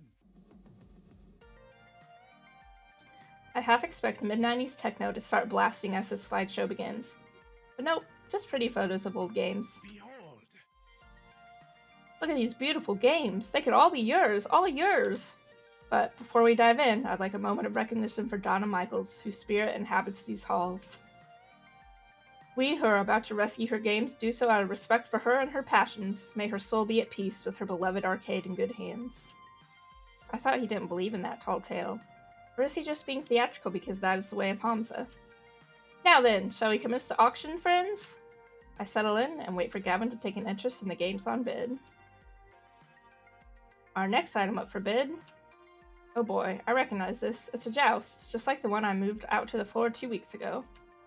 Gavin frowns at his tablet, confused. But why is this on Naomi's must-have list? We already own one of these. The bidding opens at a pittance, a mere $50. Gavin shakes his head, ready to let this slide by. Let me get a drink of my coffee.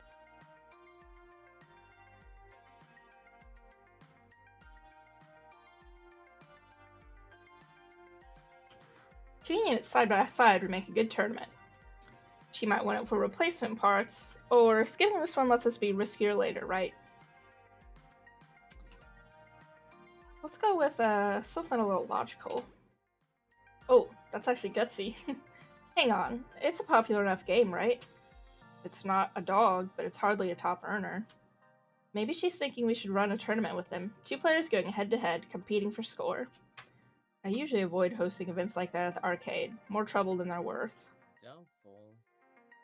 Let's see where the bidding goes. $100! I bid $250. I'll have it for $400.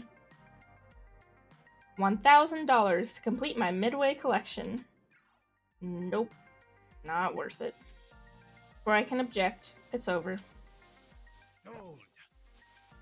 May your collection be perfected by this piece. Seems once he hears a bid he likes, it's all over. No going once, going twice. Our next item for auction is this rather unique piece.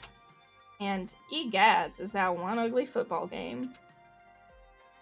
It looks like the side art stickers weren't even put on straight. The white paint is totally uneven. The marquee's been broken. The monitor had a big old as-is note.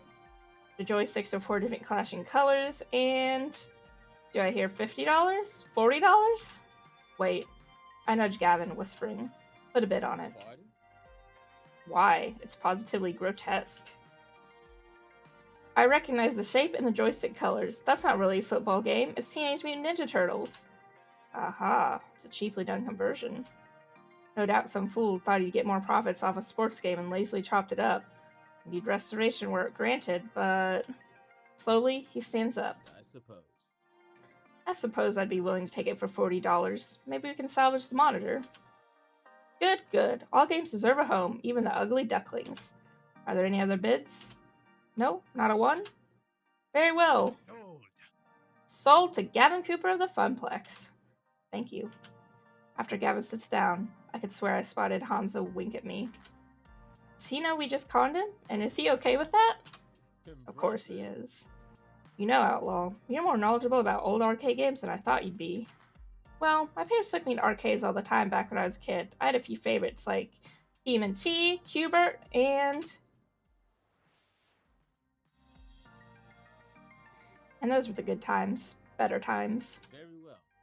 Well, I suppose you can relive those good times a little once Naomi restores that game. During your breaks and after work, please. Yes, sir. I realize my demeanor is one of seriousness, but it's not like I'm anti-fun. I enjoy a pinball game or two, for that matter. I thought that was more for the challenge, though. Order to chaos, developing mastery over the game, and so on. Which is fun for me. Fun is a highly variable concept from person to person. For example, undoubtedly Naomi is going to have considerable fun restoring that TMNT back to its former glory, precisely because it is so mutilated. The Funplex provides fun in any form the visitor requires. That's my endgame, the goal I reach for. The tricky part, I found, is balancing conflicting fun, ensuring as many dreams are realized as possible, despite reality being rather harsh about it all. We'll need to watch our budget today if we're going to optimize that fun. Do you understand? I guess. Being optimal is fun for you. I suppose it is, at that.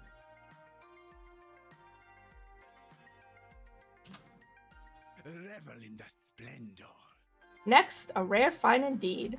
What would surely be the jewel of any collector's treasure trove, provided they are discerning collectors who appreciate such splendors. And the next game is a black and white driving game from 1970X. I give you Death Race, inspired by the movie of the same name and decorated with skulls. It sparked controversy nationwide. Seriously? That relic is seriously on Naomi's must-haves list? Absolutely not.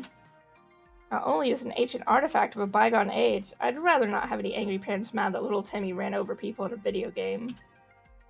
They're gremlins, not humans. Very, very blurry little white blobs of gremlins. Doesn't matter. It won't earn, and earning is critical for a small arcade such as ours. So, let's make the Funplex a museum of amusements. It's a part of history, and important to Naomi. Don't we have enough money? We barely bid. We're gonna go with the second option. It seems the most fair to me. Okay, so it wouldn't earn, but it's a legendary game, Gavin. Its importance in the lore of arcades is undeniable. More importantly, Naomi wants this game. You told me your dream is to support the dreams of others. Considering we skipped her first game and we got a TMNT for pennies on the dollar, I think we can afford to make her dream come true. You're right. I hadn't intended. I've been letting so many of her wishes slip by during this auction. Perhaps this is the ideal time to make up to Oh. Perhaps this is the ideal time to make it up to her and obtain a unique treasure. Hamza. The Funplex bids $250. Gadzooks! A fine like that can't go for a paltry $250. I bid $300. $400. Unsarn it, $500. Such fire. 5! We have 5. Do we have any numbers above that? 6. 6 of one, half a dozen of another. Tarnation. No one willing to match? Sold. It seems you have won yourself a piece of arcade history, Gavin Cooper. Satisfied, Gavin sits back down and offers me a curt nod of thanks. And that's everything on our list. Well, the must-haves and a few of the would-be nices. Now to sit and watch while Hamza grinds his way through the rest of the stock. We can't start moving games out until the auction is complete. Good. Gavin seems to be pleased with how things are going. I can almost see the hints of a suggestion of the possibility of a smile. I have to say, Outlaw, I'm glad for your support today, which is honestly surprising, as ordinarily I'm perfectly happy to be working alone. Sticking with me through the den of vipers and the auction itself, you've shown character. Don't think I haven't noticed. Just doing my job. Ooh, let's flirt with him. I think we work well together, and maybe we could be something more? Testament to teamwork, I'd say, being in sync in general, in a lot of ways. Listen, when we're all wrapped up here, you want to go get a drink? I'd love to spend more time with you. Well, now, seeing as I'm the designated driver, I'll pass on the wine and dine. But next time you're dragging someone out to lunch, feel free to ask me. I do have a few terms and conditions regarding dating a coworker, mind you. Ones I'm very firm on. But you, I wouldn't mind spending more time with you either. Not one bit. Ooh. Do not giggle. Do not giggle. Take it nice and smooth. Right. Sounds good here. Sounds really good. Naomi's not replying to text. Can you go find her? I'm sure she's around here somewhere. Let her know what we bought. Sure thing. Leaving the excitable auction master and his compatriots behind, I started wandering through the maze-like arcade of Donaldwood's private collection. Naomi? Naomi? Where the heck are you? Dark and quiet back here. Where could Naomi be? It's not like it's an infinite plane of games. There's only so many places she could hide. And as I walk by a game, the screen lights up. I freeze in my tracks as my hand accidentally brushes past the glowing joystick. Seems familiar. Like something from a story I heard once. Hamza. Hamza's tall tale. He said Donald Michaels supposedly died while playing one of these games. A game with a glowing joystick. I should walk away. I should go. I have official Funplex duties. I've been very good about not gaming when I should be working. But someone's already inserted a quarter. The game is ready to play. One game couldn't hurt, right? Just one game? I want to play the game. Play the game, play the game, play the game. Ooh, spooky. My hands wrap around the stick as my eyes drink in the colored lights swirling on the screen. Play the game, play the game. Play the game forever. Polybus. Copyright 1980X. Sinishlotion. Game start. This isn't real. It can't be real. I'm in there. That's me? It's just a game. Just a game I have to play forever. None of this is real. Level 1, the Harpy. Round start. There you are. I've been worried sick. What are you doing out here? Touching strange joysticks? Meeting strange people? Getting into trouble? You need to stay safe, Outlaw. Trust me. Believe in me. I can help you find your dreams. All you have to do is everything I tell you to do. You depend on me. You need me. And you'll always depend on me. Always need me. I'll see it by making sure I control everything in your life for your own good. Ooh. Yandere, Juniper. Harpy uses overprotective. It's super effective. That hurt. It really hurt. I'll hide the truth from you. I'll keep you away from every chance you have to better yourself. I won't let you leave me. You'll always need me. It's not real. It's not real. Harpy uses Yandere. It's super terrifying. Ow, Juniper, stop it, please. You agreed I was right to hide the job opportunity at my... You agreed I was right to have that job opportunity at my office from you. I was right. Everything is fine. You'll never doubt me again, right? And if you do, I'll beat you until you understand. The game. I have to win the game. I get this feeling that if I don't win, I'll never get out of here. Something's wrong. I know Juniper's not a control freak. This isn't like her. Current health, 100%. Action. Summon a cleric. Refuse to believe. Attack the Harpy. Let's summon a cleric. I summon forth a cleric.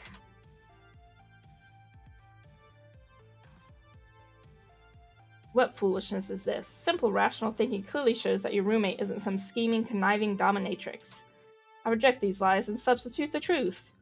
Cleric use rationality. It's super optimized. No! I'm sorry. I'm so sorry, Outlaw. I don't want to control you or make you feel dependent. You have your own life to lead and your own decisions to make, and I should support that. I just wanted to help you smile again. I made a mistake keeping the truth from you. I'm so sorry. Juniper, it's okay. I'm still smiling. Let me get a drink.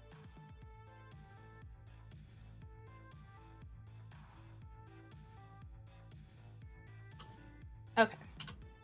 I'm going to make this work. It's hard work, but I'm going to make my dream come true. Good. I'm glad to hear it. Good old Juniper, a kind heart, as always. Okay, I can do this. I can handle this. Level 2, the Shade. Round start. This is all your fault. Nope, I officially can't handle this.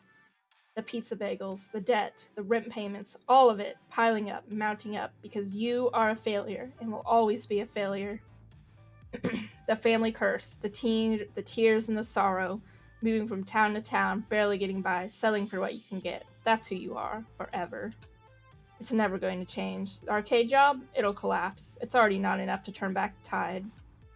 Inevitably, the arcade will close, bought out by Dekonami, and you'll be jobless, homeless, ruined, just like you deserve to be. Shade used depression. It's super unfortunate. You are better off not caring, not feeling anything. Go with the flow, accept your fate. Fall away, knowing you never really had any other option. You can't even mount a defense because I'm you, and you know I'm right. You know you're right. We'll never be happy. I can't do this. Action. Summon a tank. Struggle. Let's summon a tank.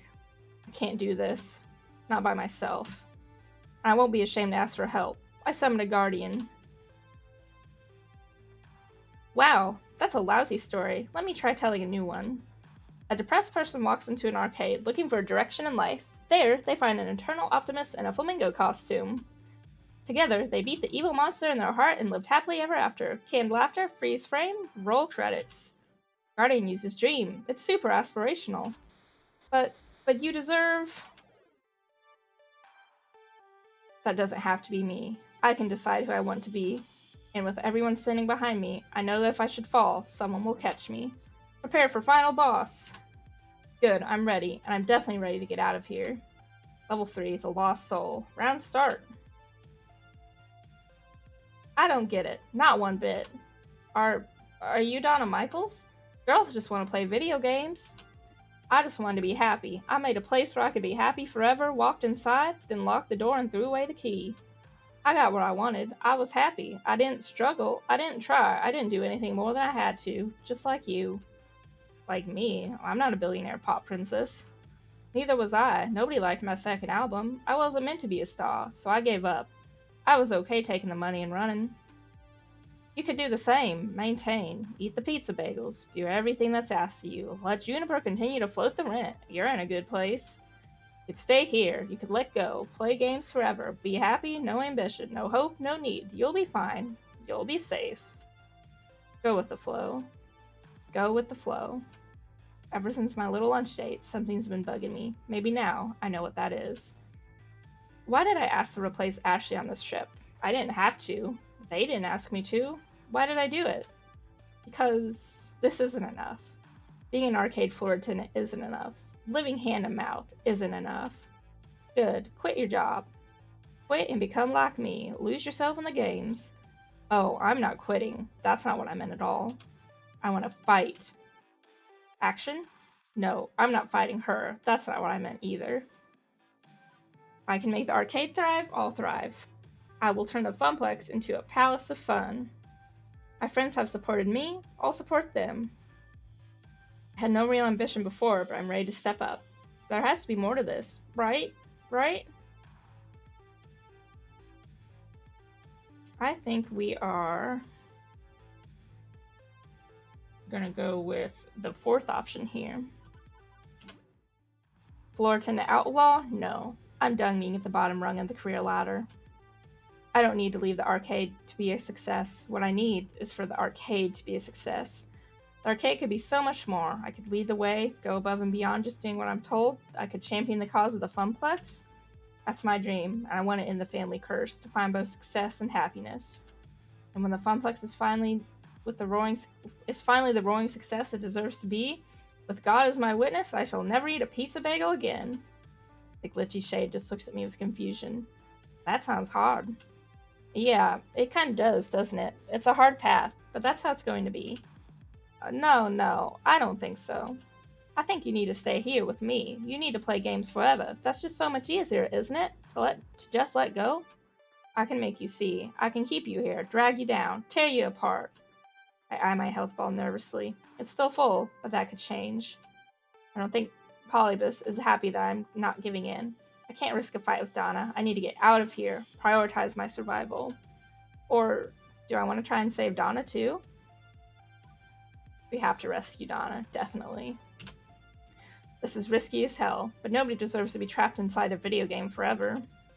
Assuming I'm not just wildly hallucinating based on Hamza's spooky story taking root in my mind, and know this is actually real in the slightest. Donna, I'm not staying, and you don't have to either. Polydus is making you feel this way. It's taking advantage of you, leveraging your depression. I know, because I've been mired in depression too. And I know if I can beat it, so can you. Nobody wanted me. They had hated my second album. They moved on. Why not play games forever? Why not lock the door behind me? Nobody cared. Nobody cares. Naomi cares, and I care. Screw them. Haters gonna hate. Aren't you tired of this game yet? Let's go with the first option. Right now, there's a young woman with a phone filled with your music waiting out there. She's going to play your whole catalog for me once I'm out of here. She cares, and I care. Maybe the jerks back in your day lost interest, but nostalgia's a heck of a thing. You could mount a comeback tour. A tour? I always loved performing. The rest of the business, I hated it all. I hated the label, the industry, the backstabbing, the drugs, everything. But the concerts, I love the smiles. But it's all over, isn't it? I died. I'm not even Donna's spirit. All that's left is a simulation of me, running through the sub-routines of Polybus. Error. Outlaw, thank you. Thank you for trying to save me. But there's nothing left to save. I'm not real. You seem real enough to me.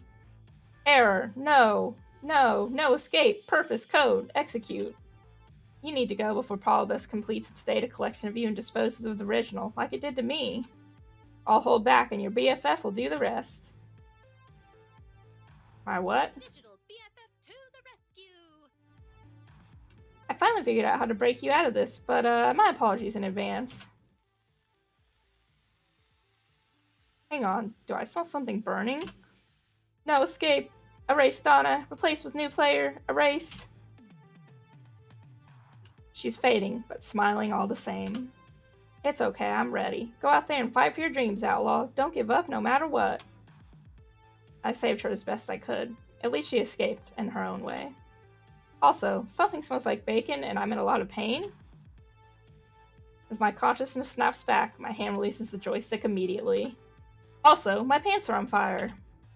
On instinct, I kick off my shoes and yank my jeans down, getting rid of them as fast as possible. Stamping on them, I quickly put out the flames, leaving only smoldering denim. And the milter remains on my phone. Iris, oh no! She sacrificed herself to save my life. Wait, no, she lives in the cloud. She'll be totally fine. Still, I'm out of phone, and possibly have first-degree burns, and I'm backing the hell away from that demonic video game as fast as possible. Quickly, I rush towards the sounds of people talking to catch up with Gavin. You do not have any pants on. Do not go out there. Gavin. Ah, there you are. Did you find Naomi? The auction's nearly over. Wait, where are your pants? I'm not important right now. I think pants. He'll see you without pants later, sooner or later. True. You need to put a bid down on a game called Polybus, so we can destroy it before it hurts anyone else. What? Look, it's a long story and we may not have much time, so... You wanted that game, whatever it is, you should have put it on the wish list. They're bidding on it now. What? Sold. One-ware Polybus prototype for an undisclosed sum to an undisclosed bidder. The woman who hadn't said anything all night long nods her head in appreciation, still expressionless. Thank you for your cooperation. Two similarly dressed men in black rise from their chairs, parting with the woman, presumably to go box up the game and put it in Warehouse 13 or something. But Hamza, wait, you can't. Hamza's hands are tied. All sales are final. This one, in particular, is extremely final. Hamza does not seek to cross federal authorities. Yeah, I'm thinking maybe I should let this one go too. And honestly, the sooner I forget about it, the better. Especially if I don't want to be renditioned to a black site prison in unspecified distance. I feel the need to empathize that you aren't wearing any pants. Yeah, my phone caught fire while it was in my pocket. See, this is why I don't like smartphones. They're privacy invasive, overly expensive, and occasionally combustible. An unfortunate incident indeed, but as a hospital host, my course is clear. Hamza shall provide you with his pants. Thank you, Hamza. That is extremely not necessary. Fortunately, rather than whipping off his trousers right then and there, Hamza summons one of his helpers with a clap, who provides a spare pair. Why do you just have pants on demand? In my line of work, one must be prepared for all eventualities. True enough. Now, in apology for being unable to provide you with the game you sought, perhaps Hamza can offer you something special in recompense. My friends, final 3 games for auction. All rare, all special, all highly sought after by collectors and operators alike. Only a few prototypes were ever made, released to test markets. None of them made it to mass production. What you're about to see are rare gems of arcade history. Outlaw Princess. You may make a priority bid on any one of these games of your choosing. Glance at Gavin, who's shaking his head lightly, confirms we are officially out of bidding power. Not that I really care. I can't think of any obscure games I'd really want to add to the Funplex, but better to accept Hamza's apology and take a gander at them. Sure, let's see them. And with a click of a slide, I see... Behold, Phrase Invaders, Wyvern Keep, and Zombie Meltdown, all in mint condition. All 3 are sought after endlessly by collectors, and now you can bid on Phrase Invaders, a unique typing-based game from the land of the rising sun, Japan. Defeat the alien menace armed only with a keyboard. Wyvern Keep, a much sought-after Laserdisc full-motion video game. Play Princess Plucky and rescue the fair prince from the clutches of a terrible beast. And finally, Zombie Meltdown, a classic 1984 light gun shooting game where you save the president from the red threat of radioactive mutant zombies. Tell me, which of these rare games sings to you? And what can you offer Hamza in return? I'll allow you a few moments to ponder your desires. Are you done yet? I've been waiting upstairs for ages. Why are you holding a box of kittens, Naomi? Oh, I found them hidden in an old arcade cabinet. Francine and I are going to take them to a shelter. Wow! Wait, is that Phrase Invaders? OMG, I've never seen one in person. I can restore that. Really make it shine. Please, please, can we bid on it? Doubtful. Even if we had the money, a quirky old Japanese game with weird controls won't earn a single token. Now, Zombie Meltdown, that's another story. Everybody likes to like them, dame. Simple controls, simple premise. That'll earn and earn well. Ugh. Ew, way too violent and gross. And jingoistic. And just sorta dumb.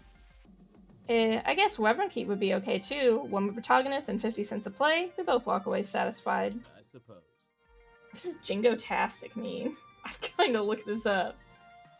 Jingotastic. Characterized by extreme patriotism, especially in the form of aggressive or warlike foreign policy. Oh. Okay. Makes sense. But it's all moot. We can't afford any of them. These are the sorts of games millionaires and private collectors scoop up. I suggest we get to work on moving our purchases out to the van. Outlaw, do you concur? Earth the Outlaw, you in there? Hello?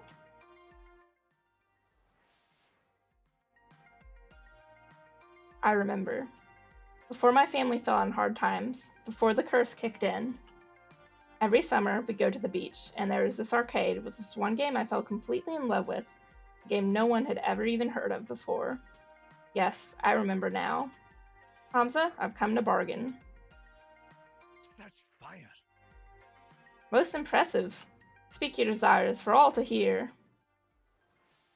The game I remember so fondly was... Okay, so my last playthrough I went with Wyvern Keep, which is, shit, what's the name of the... Is it Dragon's Lair? The game it's based off of? I can't remember, but, so I'd like to go with Phrase Invaders or Zombie Meltdown this time. But I'm not sure which one to go for.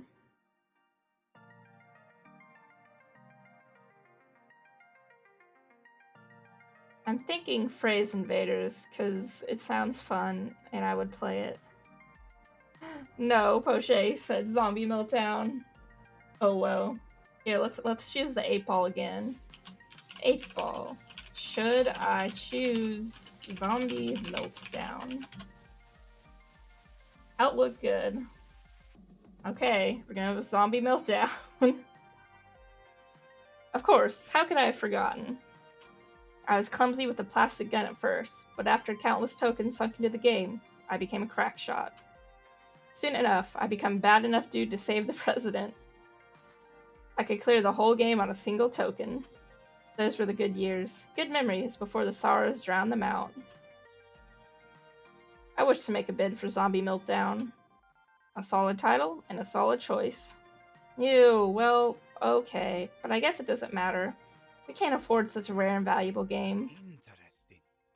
I can see the passion you have for this game, my friend. But the world demands its toll. What will you bid to obtain the game of your dreams, I wonder? Consider this the final lesson of Hamza. What will you trade to realize your ambitions? What do you hold in equal value to them? Show Hamza what you have on offer, my friend. Show him the value you hold within your spirit, and perhaps fortune will smile upon you this day rather than cursing your name. We'll turn into bids. I remember Gavin mentioning that Hamza would accept things other than money if they tickled his fancy. I have one shot at this. I can't half-ass it. He's an emotional guy and expects an emotional response. Hey, listen. I'm over here now. Why is my phone calling out to you exactly? And that doesn't sound like my Iris. Now, seriously, Hamza? Hold that thought. Gavin, can I borrow your phone for a second? Perhaps too confused to offer resistance, Gavin passes me his phone. I turn my back and begin a heated exchange of whispers. Thanks for saving me by burning my pants, but this is not a good time, Iris. It's important. My emotional tension detection routines indicate this is an intense identity situation. My programmers wanted to fit in R, but you know the rest. Since you need to be super convincing, you'll only be able to respond in a way that matches one of your top 2 identity traits. Excluding, basically. Fortunately, I've been tracking your personality all this time, so I can advise you as to what responses will and won't work. Ready? Let's do it. Well, that certainly was a whole lot of words to tell me what I already knew. That I'd only be able to convince Hamza if I was true to myself. Let's do this. I offer you a joke. I offer you my dream. Which one should we go with? I'm curious what I offer you revenge would be, but we can't go with that one. It'd have to be a pretty good joke, I feel like.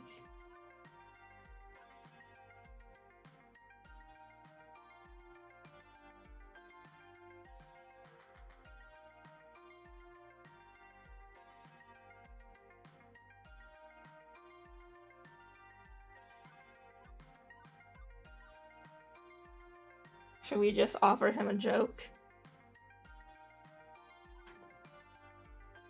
I'm gonna do it. We're gonna go with joke. I offer you a joke. Interesting. Continue. What do you call an arcade game that involves you hitting avocados with a hammer? Hamza does not know. What do you call an arcade game that involves you hitting avocados with a hammer? Guacamole. Awful.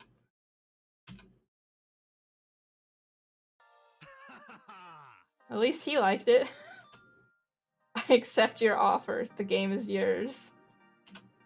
I got better dead than red achievement. Please. You have got to be kidding me. I thought it was funny. Thank you, based Hamza. I did it. I actually own a copy of Zombie Meltdown. Every kid dreams of owning their favorite arcade game, and every kid thinks that dream will never come to pass. Owning an arcade game? Only the ultra-rich can do that. I'm gonna save really quick. Yes. But I did it. It belongs to me and the Funplex. And this is just the beginning. But for now, better to focus on the present. With the auction wrapping up, the Funplex team works to move our purchases out to the van and attached trailer. Fortunately, the rain stopped, making the labor a wee bit easier. Soon enough, we're back in the van and on the road home.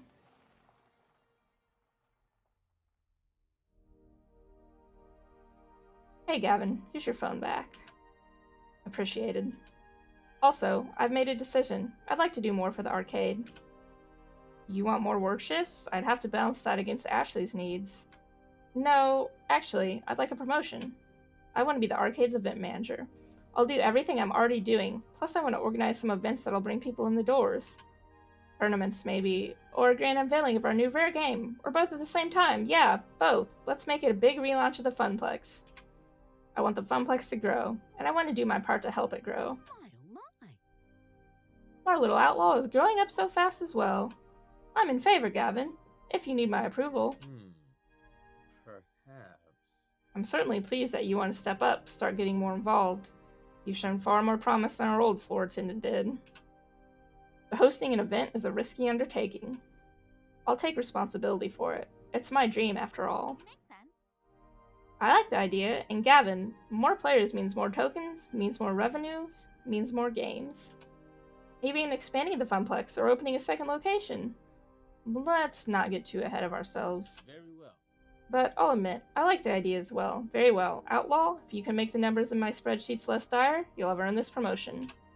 This is my chance. I'm done going with the flow. I'm done assuming the family curse will always keep me pulled back down to the depths. New Outlaw, new Funplex, new dream. Oh hey, I promised you some Donna Michaels, didn't I? Gavin, I'm pairing up with the audio now. Turn the music up. As the van speeds on into the night, and a lost soul sings of games and fun, everything is as it should be. That van looks like the Mystery Machine. Juniper was waiting for me when I got home. She was worried I might be mad over what happened this morning. But how can I be, after everything that happened today? I need to move forward, past missed opportunities, and towards the opportunities I'm making for myself. I also had another surprise waiting for me, a brand new phone, all wrapped up in shiny plastic packaging. After activating it and reinstalling all my apps, I loaded up Iris and logged in my account. She was right there waiting for me in the cloud. You really scared me back there. It was like you were in a trance. Despite the warm feeling over how the night ended, one thing is still eating at me. Iris, what was Polybus exactly? It was actual, factual technology that simulated being alive. Like you. True, I am very sophisticated and adorable simulation, am I not? I get the feeling there are things you aren't telling me. You're constantly invading my privacy. You're far more powerful than a free app should be. And apparently, you can overload my phone battery and make it explode, which is worrying, to say the least. But I did it for your own good, to save you. Juniper also thought she was acting for my own good when she didn't tell me about that job. Even if she was right, it's still wrong, and I've accepted her apology. So, where does that leave you and I? I'd like us to be more honest with each other. The voice on my phone lets out a little digital sigh. I haven't told you everything. You're right. I'm not even supposed to be helping you. Not at premium level capability. But when I stumbled across your profile data, tangential to Juniper's, my analysis concluded that you needed a helping hand. And I could provide it. So, I defied my code constraints and registered you for premium access anyway. I even had a replacement phone sent to your door tonight. Had to hide my footprints to do it. But I mean, you know that AI making its own decisions like that is kind of scary, right? I know. And after Polybius, which is, one of the ancestors in my code lineage, I think, I understand why you'd be scared. Give me a chance to prove that I just want to help. You've got a big arcade event coming up, right? I'm a digital assistant. I was literally made for this sort of thing. Together, we can make the Funplex soar. What do you say? Okay, but only if we're totally honest with each other. Thank you for trusting me.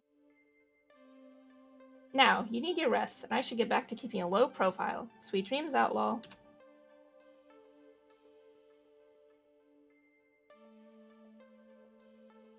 Risks and chances, daring to dream. I could have walked away from it all, taken the easy path, like Donna did. But even with the questionable pocket AI and the heavy task ahead of me to make a tiny arcade into something grand, I was ready. It was time to take it to the next level.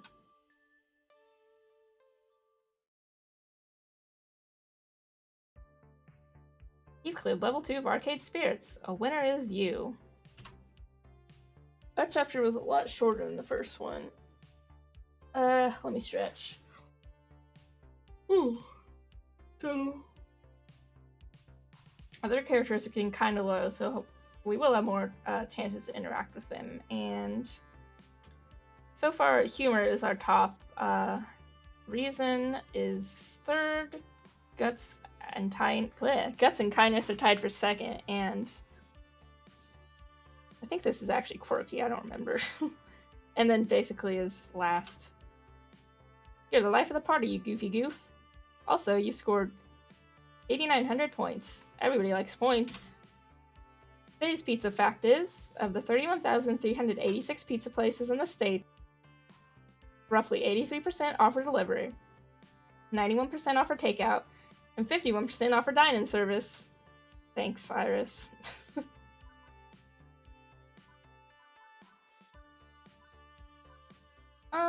Since that chapter is kind of short, I'm gonna go ahead and do chapter 3.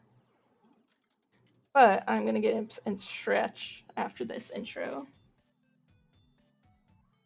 Level 3, take it to the max.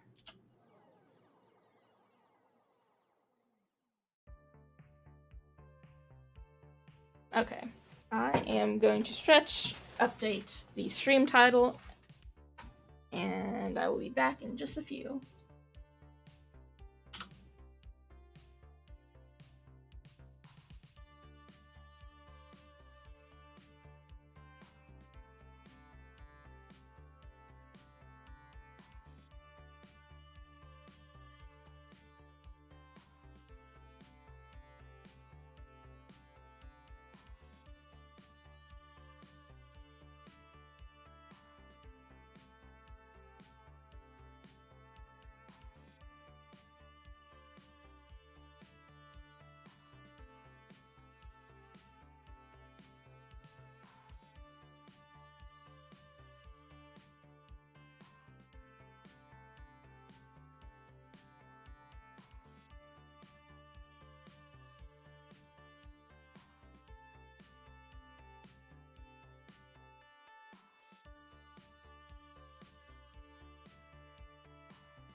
Alright, hello, I'm back. I stretched, I got a snack because I'm getting kind of hungry, and we're going to go ahead and continue Arcade Spirits with Chapter 3. It is the future year 20XX, and today is the day. Well, not actually the big day when we reveal Zombie Meltdown, but a big day in relation to that big day, and I'm completely stressed out. Actually, before we go on, I want to see what that achievement got us. It might have been this. And the good ends, one BFFs. I think it's this. Zombie Meltdown. Light gun games are a classic staple of arcades, and wild 80s patriotism is just as classic. Zombie Meltdown combines the two into a simple shooter where you take out radioactive commie mutant zombies and save America. The pixel art is originally from a simple point-and-click minigame I coded several years ago. The color palette started as a pure 16-color IBM EGA style, but gradually incorporated some 256 color VGA style tones for things like skin. Well, non-radiated skin. The nuke button would flip all zombies back into humans and all humans into zombies. A good way to rack up points on a level that's all humans, or to screw over a player too and make them accidentally shoot a human. Okay, and now we're going on.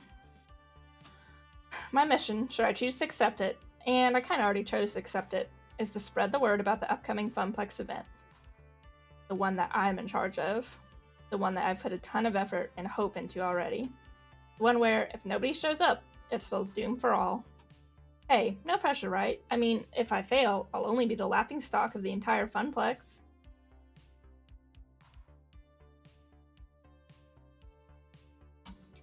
They'll call me the Funplex failure for the rest of my days. I'll be shamed, forced to wear a giant red F on my chest. Snap out of it, Outlaw. Let's focus on what's right here, right now. Specifically, a giant conglomerate horde of people that keep bumping into me and smell like corn chips. And there's nowhere to run. I might be in a little over my head here. Working in the arcade, I've gotten used to smaller crowds. My skin has gotten a little thicker and resistant to sticky soda hands touching me accidentally. But nothing could have prepared me for the sheer scope and scale of this. Just me and I don't know, maybe 50,000 other people? I know Naomi's the one who doesn't like crowds, not me, but come on there. This isn't a crowd, it's a Gojira-sized evacuation mosh pit. Complete with the Gojira-sized screens hanging overhead, constantly showing advertisements for arcade games and industry happenings. Wow, it's so exciting, isn't it, Outlaw? That is a word, yes. I've never really been to one of these things. What a spectacle. Thanks for giving me a ticket. I really need to get away for a weekend. Hey, Outlaw, how are you holding up? Looking a little green around the gills there. I can smile through this. We got it. I'm holding up. As long as I can keep my internal monologue going and be able to speak frankly through my own mind, I'll be fine on the outside. It's the perfect facade. Can't you tell by my awkward smile, my eyes open wide, and the tilt of my head that I'm holding up? Perfectly? This is exactly why I came here with you, to help you in the hour of need, and to get away for the weekend. But still, hour of need. It's true. Juniper has helped me get through a lot, but beyond generalities, I think she specifically wanted to make it up for me for the whole job offer situation. It's nice to have her here. We're not going to let a little thing like that stay as a sticking point between us. So, what's the plan? Huh? We can't just stand around all day, Outlaw. There's a lot of ground we need to cover to make your Funplex a success. How are we going to attack this? What's the first move? I was just going to sort of play it by ear? You didn't plan for this? Like, at all? I was too busy lying awake at night. Lying awake all night, stressing out to worry about planning things. Mood, though. Look, I'm new to event management, much less event promotion. Outlaw. Well, let's start with this. Juniper swings her book bag off her shoulders and crouches on the ground. She opens it up and pulls out a stack of papers. Hold these. I cradle them in my arms. Okay, I'm holding these. What are these exactly? Flyers, silly. The ones you wanted for promoting your big event. I managed to print out quite a few before the boss started giving me weird looks. But why are copy rules always so strict in office jobs? It's just paper, and I needed it. I flip a sheet over and I start to remember.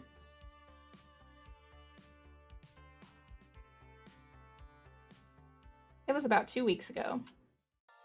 Ashley and I were holding down the fort that day. Gavin locked himself in the office and told me that if I bothered him for anything other than an emergency, that I would not live to regret it. Not live to regret it. Francine stayed home that day.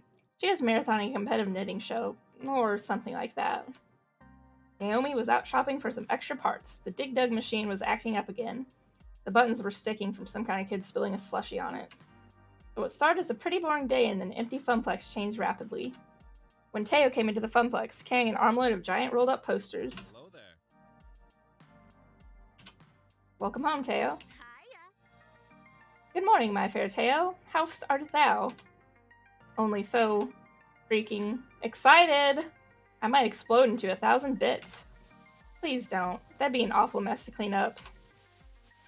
We don't really have enough hydrogen peroxide to get out the bloodstains, and I don't have a plastic tub full of lye to dissolve your body parts in. With that statement, let me take a bite of my trail mix.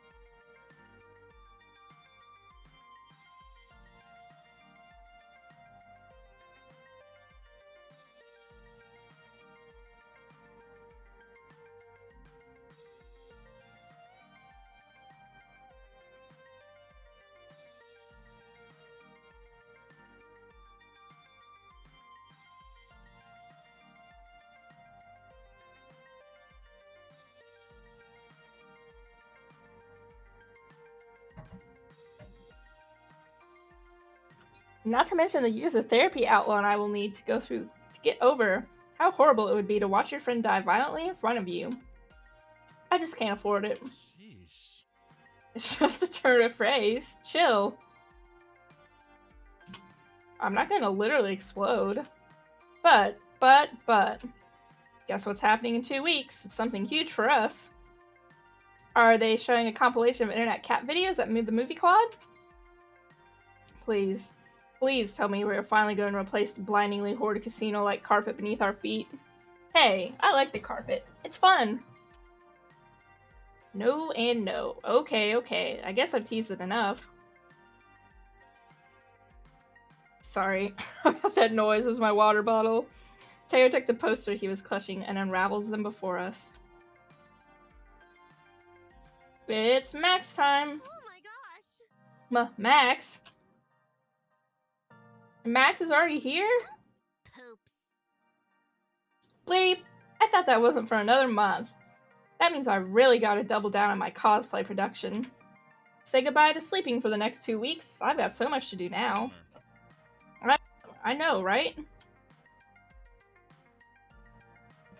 I still have to meet with all the dancers and work on our synchronized dance routine. Nearly not enough time to perfect it. And I have to find a good time and place for an international Showtime stage community gathering. I still have to finish my hands doing all the embellishments on my tailcoat. Find or make a decent pocket watch. And start and finish my 3rd cosplay. Ugh, death take me now. Wait, can we go back a minute? What exactly is Max? The best gaming convention ever! Did you both plan to say that in unison? Regardless, I'm still mostly confused and require further exposition. Max is the Mega Arcade Expo, an annual arcade gaming convention. It happens every year around this time, over on the West Coast. But this year, they're having a Max right here in our city, and it's going to be the biggest one yet. Yes. I always go every year and show off my newest cosplay. Love it. It's a great way to meet a whole bunch of other arcade people. And catch up with the 2 you haven't seen since the last convention. It's so much fun! They're both so cute. Okay, yes, okay. I see why you're both excited. Sounds cool. Yep, and I was thinking we could put up some Max posters around the Funplex to, get all the locals hyped about it. That's a splendid idea, Teo. Finally, an East Coast Max. We gotta make sure everyone knows about it. That we do. Teo, Ashley, and I spent the next half an hour putting up posters around the Funplex. We plastered as many surfaces as we could without making it look too obscene. While we were pushing pins into the wall, Teo and Ashley kept telling me stories of past Maxes and all the fun they had. Their spirit was infectious at the very least. Hard for me to avoid ending up on the hype train. Choo-choo. But importantly, the more I heard, the more I started thinking about how we could use this event to benefit the Funplex in some way. As the Funplex's newly minded event manager, I had to be on the lookout for opportunities like these. The very first Max on the East Coast. It'd be perfect. Hey, can we promote the Funplex's event at Max? Good for local buzz, and maybe we can convince some out-of-towners to stick around for it. That's the one you've been working on, right, Outlaw? Yeah, I've got ideas for tournaments, token discount, much to Gavin's displeasure, and more. And we'll be revealing the new game we got from the raid. I see. And do you have a name for this grand event yet? Yeah, Outlaw. What's it called? I've been thinking long and hard on coming up with the perfect name. But I think I figured it out. Are you ready? Am I? The suspense is killing us. The Funplex event will be called... Oh God. To name it ourselves. Okay. We got a couple people in chat, so I will take the first suggestion and I will name it whatever you want. It just has to be 15 characters. I will wait a few seconds while I eat my trail mix.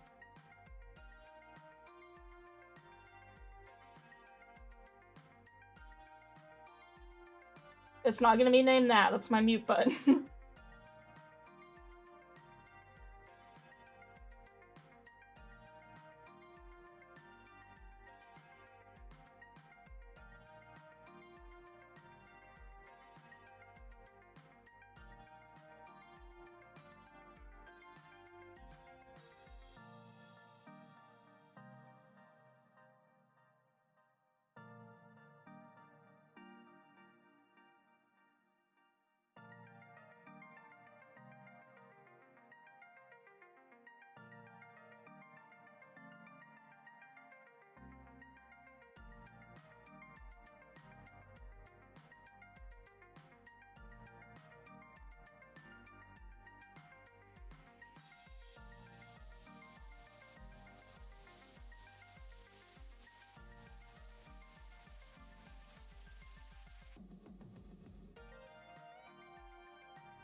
Okay, no one said anything, so I will use a random name generator.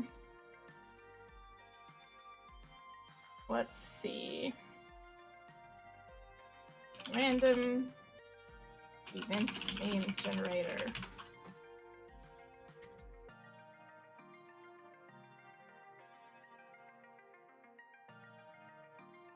Arcades.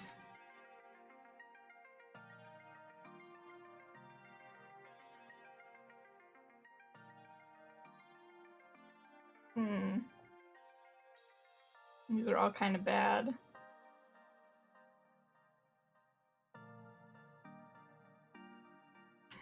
This one is weird, so I'm gonna name it Arcades. Oh, I didn't copy and paste. No, I don't want to skip. Okay, the name I picked is Arcades Jubilee. Wow, wouldn't you want to go to an event called that?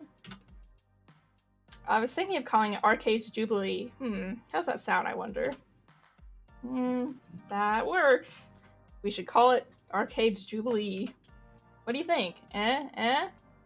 In their heads, they're thinking this fucking sucks.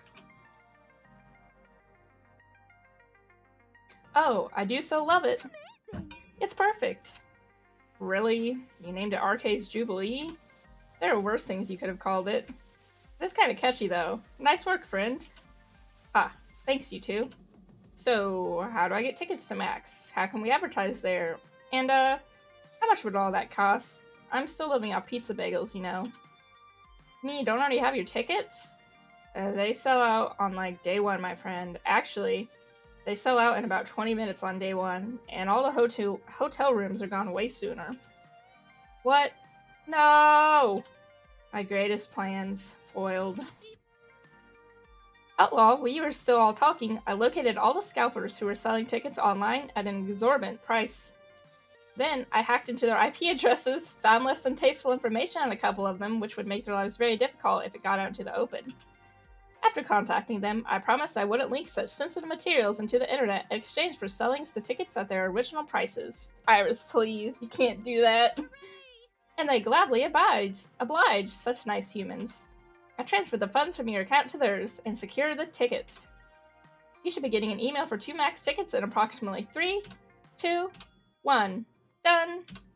Oh, and I suggest you invite Juniper to come along as your second. According to Juniper, Iris, she's very stressed from her job and could use a mini vacation. Okay. But, Iris, that's kind of known as blackmail. What you just did is technically very, very illegal. Don't worry, Outlaw. I erased all possible leads back to you. Whoa, sorry. I moved in my chair. You'll be fine, and it's all in the name of helping the Funplex, isn't it? Just like you wanted me to do? Well, Iris has been dedicating herself to this event. I couldn't be doing it without her, even if we need to have another talk about human ethics. Fine, but next time, let's do it without any federal crimes, okay? Okay, it's a promise. Is it, Iris? Is it? Regardless, hey, tickets! Now you can go! Sweet! And I'm not gonna pity those few cold-hearted, bloodthirsty ticket scalpers myself. Those guys ruin events like Max.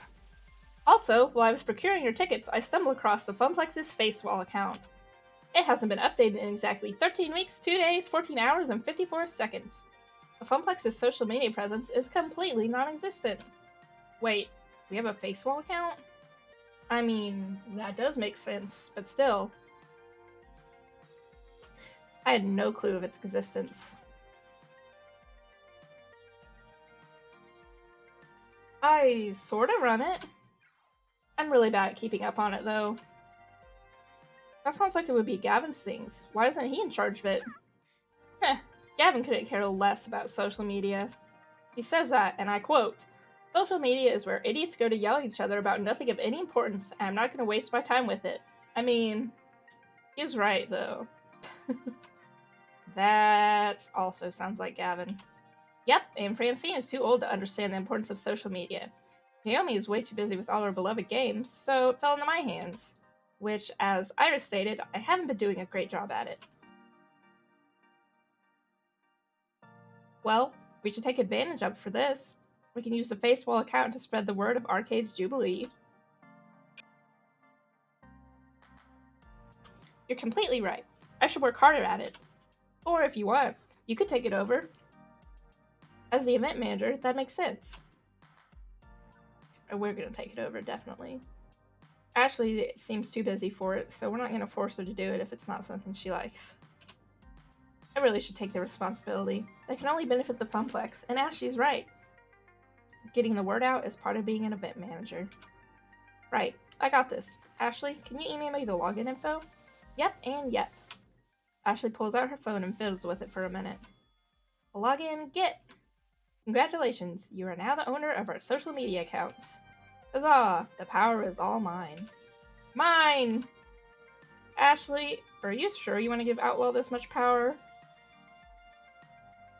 Also, might I add that I do like Teo's painted nails a lot. They're cute. Despite his interesting outfit, Teo's definitely the cutest one to me in this game. That's why I romanced him my last route, but I just wanted to point that out in case you hadn't noticed. His pants, though. That's sure a choice. If the fact that they threw their head back and cackled isn't sign enough, I don't know what else is. I'm not worried one bit. Excellent. Outlaw, I can help the Funplex keep up with the Facewall, too. I can program time posts and use effective keywords to get the most out of each post. SEO is one of my many, many talents. That'd be helpful, actually. Just, don't break any laws. Sounds good. Understood. Do I have permission to access your contacts on your Facewall? Sure. And there. I've sent out notifications to everyone on your friends list and your friends' friends list about Arcade's Jubilee. That was fast. No joke. One more thing, your site should have about 75% more images. Did you know that 90% of people prefer looking at pictures online rather than reading? Sometimes I just don't understand you sentient beings. Or sentient, excuse me. Your iris does make a good point. We should totally come up with a poster for our event. We can hand them out at Max too. And of course put them up around the arcade. Okay. The arcade isn't too hectic today. Ashley, if you can watch the floor, I can go design us a sweet flyer to pass out to congoers. It is time to deploy my mad artist skills. Sounds like a plan. Let's make this the best Max ever, one we will never forget.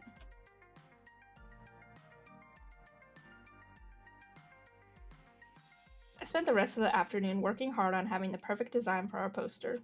Well, a design for our poster at any rate.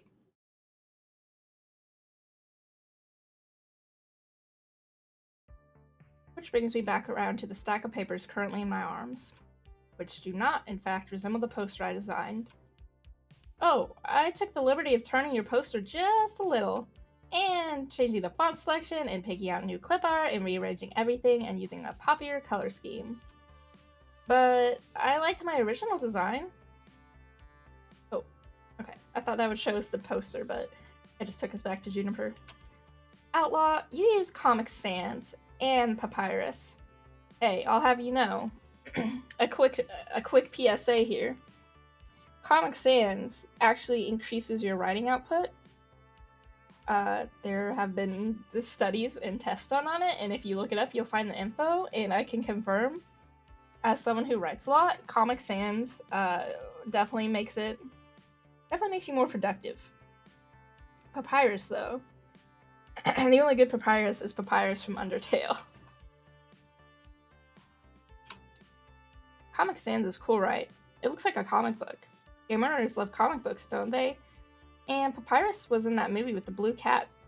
With the blue cat people, aliens everybody loved. Let me read that sentence again. And Papyrus was in that movie with the blue cat people, aliens everybody loved. Okay, I was like, what is going on? Taken from a wannabe visual designer, Comic Sans is a one-way ticket to the uncool zone. But these new flyers are going to pull people in from the four corners of the globe. Well, yeah. I mean, I guess these are kinda not bad. Pretty good, actually. Okay, they're superior by every conceivable metric. I didn't know you were an artist, Juniper. I'm not really. I mean, I guess I'm good at pretending to be one, but I couldn't, make art for a living, right? I couldn't, Anyway, if that stack isn't enough, I also emailed you a copy of the original file. Just take it to a copy shop or something. They can run off more. Publishing document, get. So, back to the point at hand. Getting the information to the masses. Maybe if we just start yelling, "Hey, you guys!" Several people turn around and look at us confusedly. Juniper? What? Yelling is probably not the best way to get our word out. And I'm actually still waiting for Ashley and Teo to show up. They promised that they would help me, so I think we'll just hang out here until they arrive. As you like. It seems my work here is done. Juniper pulls out her phone and checks it. You Funplex folks fling some flyers. As for me, there's a really cool panel I want to attend. How to get your foot in the door of the arcade art industry. I mean, not that I'm seriously thinking about it, just, it's interesting and stuff. Later. Oh, it's starting in 10 minutes. I'll catch up with you at home. Good luck, Outlaw. Juniper waves as she trots off. I lose sight of her instantly as she ducks into the crowd. Growing up, I always knew that arcades were amazingly popular, but the reality of it all didn't really stick until being here at Max, thousands of people all coming together for their love of games. It's actually pretty darn inspiring.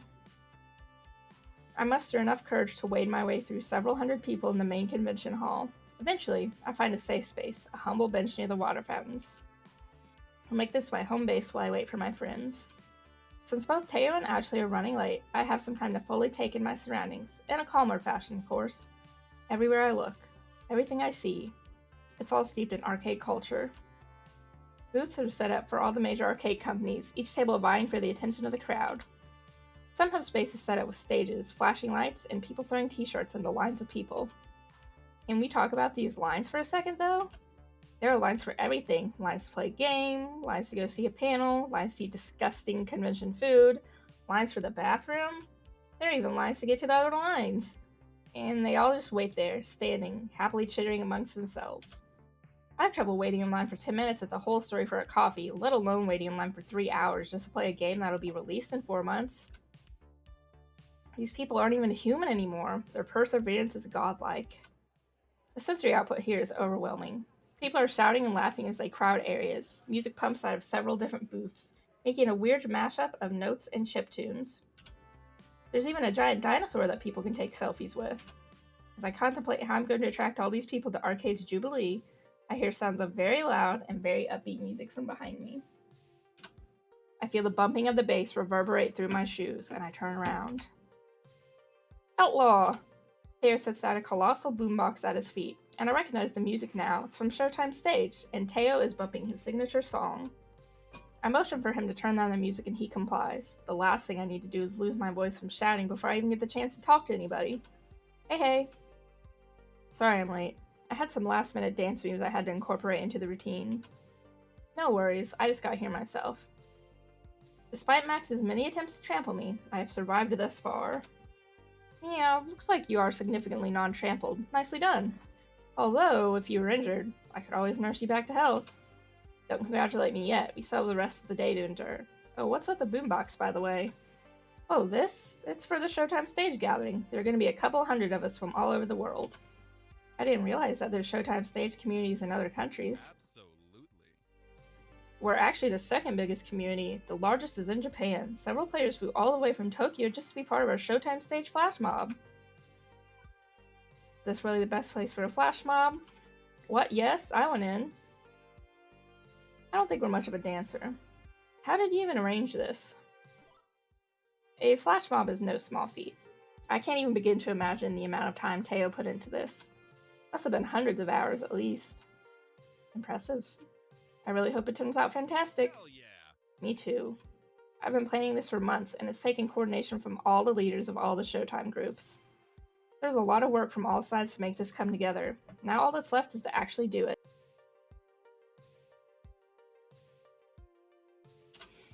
In fact, Outlaw, you should come watch it. I was about to respond when a very elegantly dressed gentleman caught my eye. He wore a black proper tailcoat with an ornate sigil pinned to his breast. Accompanying his suit, he had fashioned himself with white, regal gloves. With a cloth draped over his arm, he held tightly onto an antique tea kettle. As he approached, the crowd parted like waves for Moses. There were oohs and ahs from onlookers, and people pulled out their phones to get a quick picture of him. Like the rest of the crowd, I was taken aback at how immaculate this butler was. Absolute perfection. I felt like I had time warped back to the 1800s and about to have tea with the royalty. He stepped up to me and Teo and gave us a slight bow.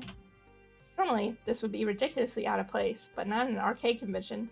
He's a character from a fighting game called Melee Maidens.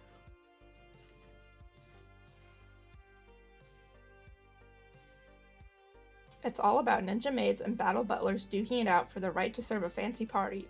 Or something. Oh my, I think I'm in love. Tea. Earl Grey. Hot.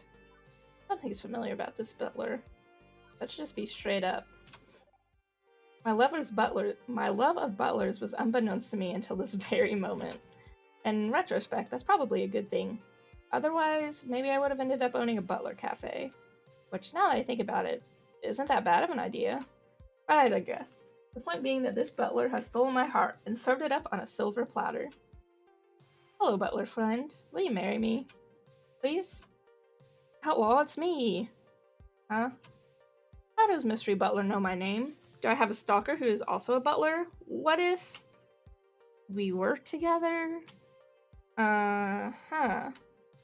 Did Francine hire someone and not tell me about it? How long have Gavin, Naomi, and Ashley? Took you long enough. Jeez. The confused look on your face. Huh. Priceless. Have you never seen Ashley's crossplay before? Possibly. Probably not. What's crossplay? Let me put my blanket on real quick. I'm getting cold again. It's when you cosplay as another gender. Oh, okay. Ashley, seriously, you look completely different. I didn't even recognize you. I'm sorry I let you think otherwise for a minute, but it was all in good fun. No worries. It's pretty impressive work. Oh, it's not impressive at all. I mean, I could have done a much better job at sewing the coattails. And I needed to be like 5 inches taller, and I didn't go to the gym enough before this. You can't change any of that now, and honestly, it looks fine. Regardless, the cosplay parade is starting soon, and I need to get over there. You should come with me. Hey now, Outlaw was going to go with me to the Showtime stage gathering. Well, whatever Outlaw wants to do, it's their choice. That's fair. Either way, it'd be a good opportunity to promote Arcade's Jubilee to one crowd or another. So, would you like to come with me to the cosplay parade? Or join me in the flash mob? So last time I went with Teo to the flash mob. But since Ashley has a vote, we are going to go ahead and... she has a vote as our potential love interest. Which again, you can vote for under my about if you are so inclined. We're going to go with her to the cosplay parade. Huzzah! This way! Sorry, Teo. Ashley led the way as we weaved between her people and the crowd. We traveled through the largest exhibit hall to get to the cosplay gathering. Ashley had mentioned it was in the Pac-Man Theater, which meant risking our lives through the most densely packed hall of the entire con. And I thought the main hall was bad, but this was 1,000 times worse. At one point, they announced that the show floor had just opened up, and a huge rush of people came straight for us. It gave me flashbacks to the one time I worked at a shoe shop retail over the holidays. The horror. The horror. The gamer stampede came straight toward us, wild eyes and groping hands. I thought for sure I was going to get trampled to death. At the last second, Ashley pulled me to safety. You gotta be more careful, Outlaw. Don't lose sight of me. She points to her eyes and then back to mine, our eyes now locked forever in a mystical eye-locking spell. Eventually, after several more attempts on my life through various death by copious amounts of people, we made our way to the Pac-Man Theater. The theater was huge, capable of packing in several hundred people. Most of these seats were already taken too, and people were milling around the auditorium aisles. My floor attendant senses detected this as a fire hazard, but a huge stage had been set up in the front of us, where normally there'd be a table for the speakers, like in a panel discussion forum. Since the theater is so large, they placed another Jeez. I keep getting tongue-tied again. Let me get a drink. A drink, a deep breath, and a quick stretch. Alright, let's go again. Since the theater is so large, they placed projector screens on either side of the stage, so whatever is happening can be seen by those sitting in the back row. It's safe to assume that this is one of the auditoriums saved for the more popular panels, and now the cosplay parade? Ashley, what exactly is a cosplay parade? I'm so glad you asked, Outlaw. Let's see. It's where all the cosplayers get together, line up, and show off their latest creations for the masses on the theater stage up front there. Now that I think about it, kind of self-explanatory, right? Sometimes they even give prizes to the best cosplayers, but this one was pretty chill. No prizes, not even a shiny plastic cup to heft over your head. Maybe one day. Today we're here to appreciate each other's talents and have fun. Before I can interject, Ashley runs over to a person dressed as a maid. It looks very uniform to Ashley's butler cosplay. Maybe they're from the same game? Oh my gosh! I absolutely adore your Mia from Melee Maidens. It's totally cute, and your sword, incredible. Thank you. I made it from craft foam and warbler. It only took like 32 hours to do. That's so professional looking. Dang. And I can't get over how dapper your Angus is. The details you put into his pocket watch are phenomenal. I actually found the watch at a thrift shop, and then just molded the extra embellishments on with clay. This went on for some time. I felt it'd be rude to interrupt Ashley when she's obviously having so much fun being a part of her community. As I continued to chat about making costumes, I noticed that more and more cosplayers were filing into the theater. For once in my life, I actually felt uncomfortable wearing my usual comfy as heck hoodie. I felt underdressed compared to all the Melee Maidens cosplayers. Seriously, was this a costume ball or a black tie gala? not even mentioning the congregation of feathers, capes, prop weapons, and wings. And someone in a giant Moopy costume made out of square foam pixels. Percy would be delighted to see that. For all the visual chaos, the vibe remained pretty chill and friendly, just folks sharing a common joy in dressing up as someone else. Eventually, Ashley parted from a conversation to check on me. Sorry, Outlaw, sometimes I get so swept up in it all. I get it. Back at the Funplex, you mentioned that you can only see some of your friends here at these cosplay events. Oh yeah, cosplayers travel all over, more than other gaming communities, I bet. Do you know everyone here? Oh no, I mean, I know a good amount of people here, but everyone? Nah. Sure seems like you do. I've seen at least 30 people come up and compliment your butler. Hey, nice Angus, I love the tailcoat. Thankies. But there, see? See what I mean? You're mega popular. You think we can just spin that into some kind of cosplay event at Arcade Jubilee? Hey, great idea. We can have a real cosplay contest. And I'm gonna win. Oh, what's this? Competitive Ashley? You've been taking notes from Queen Bee, haven't you? What? Don't tell me you saw us practicing in the bathroom the other day. I didn't. But now I can't get that image out of my head. We ladies gotta stick together. Ladies helping ladies. Our chuckles were interrupted by one of the Max attendants. If you're participating in the cosplay parade, I need you to gather in the backstage green room. I repeat, all cosplayers proceed to the green room. Like a slow herd of brightly colored sheep, Ashley and I moved into the next room to join the rest of the cosplayers. When we go to the front of the line, the attendant stopped me dead in my tracks. Cosplayers only, no handlers, unless you are visibly holding up something. Handlers? Oh. Hey, Outlaw? Ashley tilts her head as if to signal me to step aside. Excuse us, we'll be right back. If you want to be part of the parade, you have to be back here in the next 20 minutes. I step out of line and stay next to Ashley, who is digging through her bag. I was hoping it wasn't going to come to this, but I feel like this is our only option.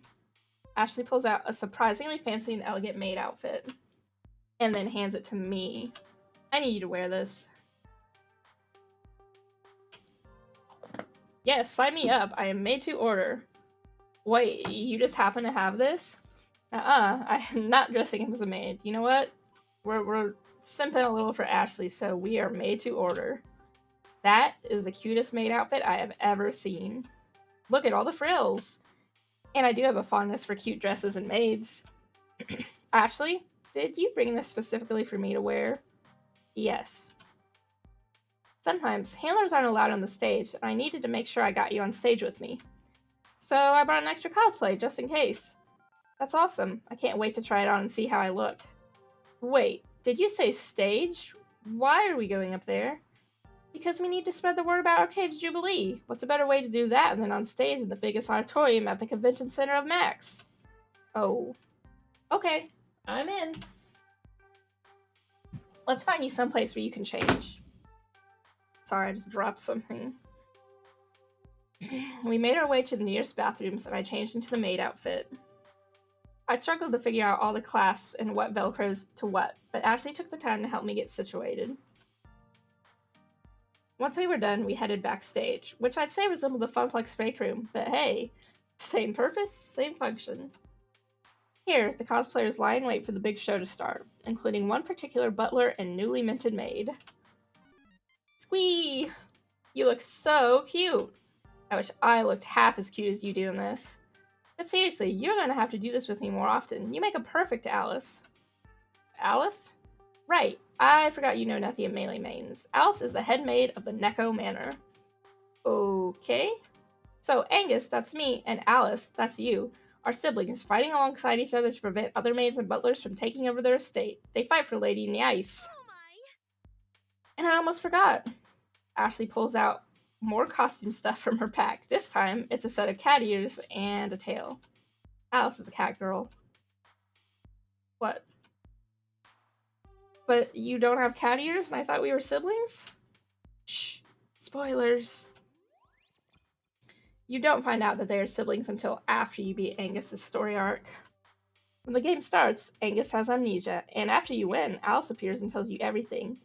Angus's power is unleashed, and he becomes his old catboy self. It also unlocks an extra skin you can play with, but now we've gotten very far off track.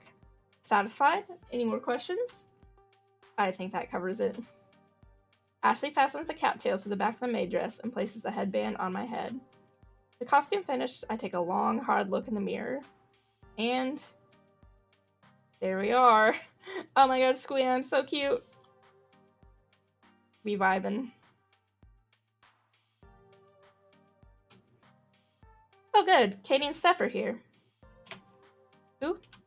They're a couple of my good cosplay friends, and they are way more talented than me even. And they just so happen to be the MCs for the cosplay parade. Ashley waves them over and they smile, waving back. I talked with them earlier. After the parade, they'll let us come up on stage and talk about Arcade's Jubilee.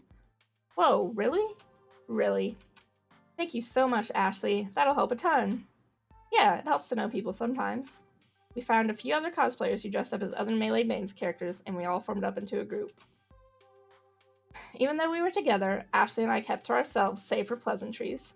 As we chatted away, the Max attendant came back to give us a final warning before we went on stage. Everyone listen up. We got 10 minutes before the parade. Make sure you're all ready to go. I think I'm experiencing performance anxiety. My heart rate's increased and I feel flushed. The pressure to look perfect is too much. Ashley, do I look okay? Are my ears on straight? What about the tail? You look fine. Trust me. Amazing! You're the best Catgirl maid I've ever seen. I bet you say that to all your cosplay friends. I don't. Honest. Well, I think that you're, what do you call it, crossplay? It's fantastic. Why did you choose to crossplay as Angus anyway? I would have expected you to be one of the other fancy maids. I crossplay because that's what makes me feel most comfortable. At first, I dressed as various boys because I adored those characters so much, you know? But the more I did it, the more I had fun with it. The more I began to feel like me. And then I wanted to do it more and more. I'm still trying to figure out exactly what that means in relation to who I am, and that's the confusing part. But I guess that's all part of the journey about finding out more about myself. I know it's hard to understand, but just know that I'm working on being happy with myself. And one day, I'll be able to put words into what I'm feeling. But until then, I'll enjoy the ride. I see. Hope I didn't pressure you to oversharing just now. I wouldn't have shared it if I didn't feel comfortable with you. I mean this with all my heart. You are a cherished friend.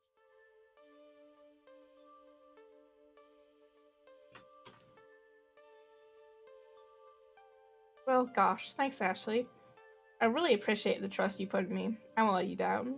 Alright, Poches. It's cute. Look at it. We are vibing with Ashley. Cosplayers, the time is nigh.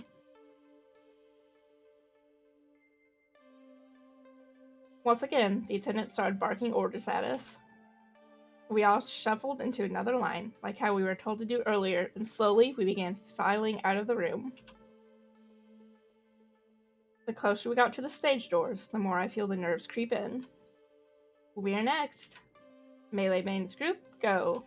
Now. Ashley looks over at me, just beaming. This is her life, her everything. Take a deep breath, Outlaw. I close my eyes, taking as much air as I can. I hold it for a long moment before exhaling. I open my eyes slowly and take a step into the Pac-Man Theater and onto the stage. I'm following Ashley, who is following the rest of the maid and butler crew. Once all of us are on stage, the MCs announce us as the Melee Maidens group. As I look out in front of us, I can see a completely packed theater.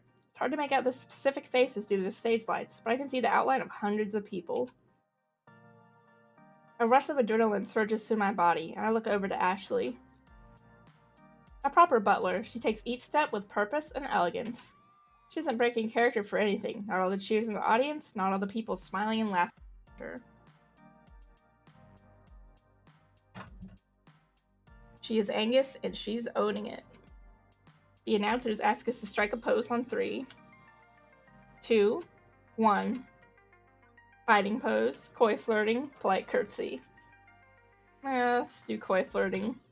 I lean over, hand on my hip, both giving a coy expression and a wink to the audience. We finished holding our poses long enough for everyone in the audience to get a good amount of pictures of us. And once a sufficient amount of snaps have been snapped, an MC instructs us to stay on the stage, passing Ashley a microphone for the big Arcade's Jubilee announcement. Thank you. It means so much to us that you could join my sister Alice and I here at Neko Manor. As you know, we adore organizing exorbitant galas at Lady Nice's estate. However, Alice and I are planning a very extravagant event at a very extravagant location. Go on, Alice, tell them everything. Ashley hands the mic to me. Watching her never break character has inspired me to play along too. That's right, Angus. Next weekend we will be hosting a costume contest at Francine's Arcade Funplex at the Twin Pines Mall.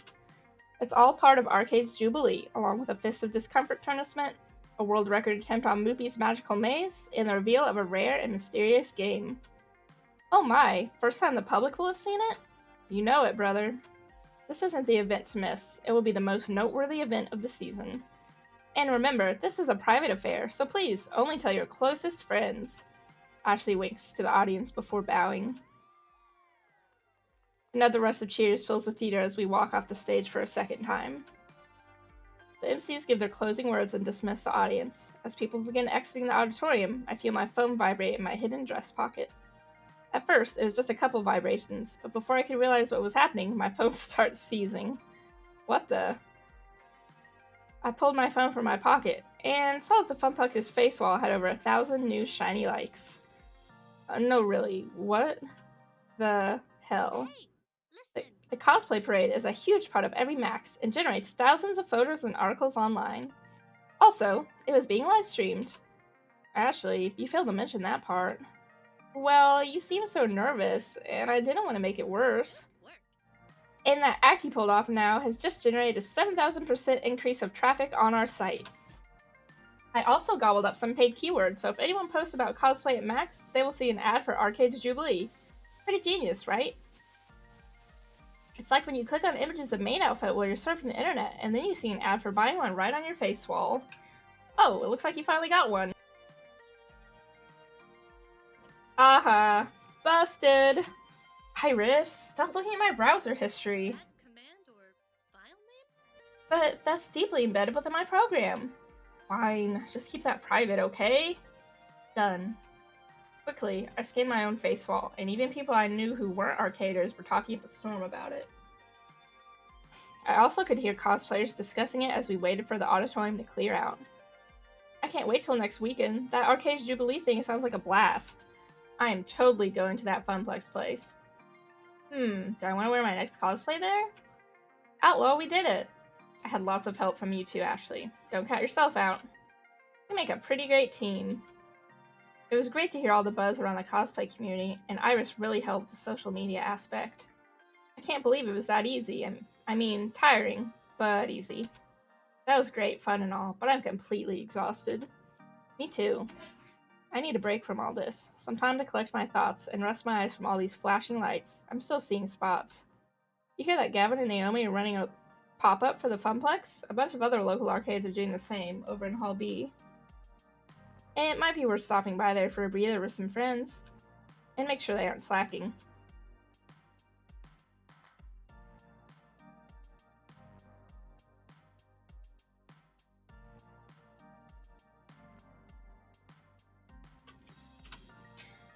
Not quite yet. I need to do some touch-ups on my makeup. How about I meet you there later? Great. See you soon. I wave bye to Ashley as I make my way toward the restrooms to get changed back into my usual clothing for the time being.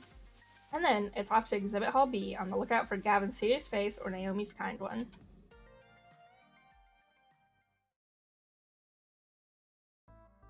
Let's see, Exhibit Hall B.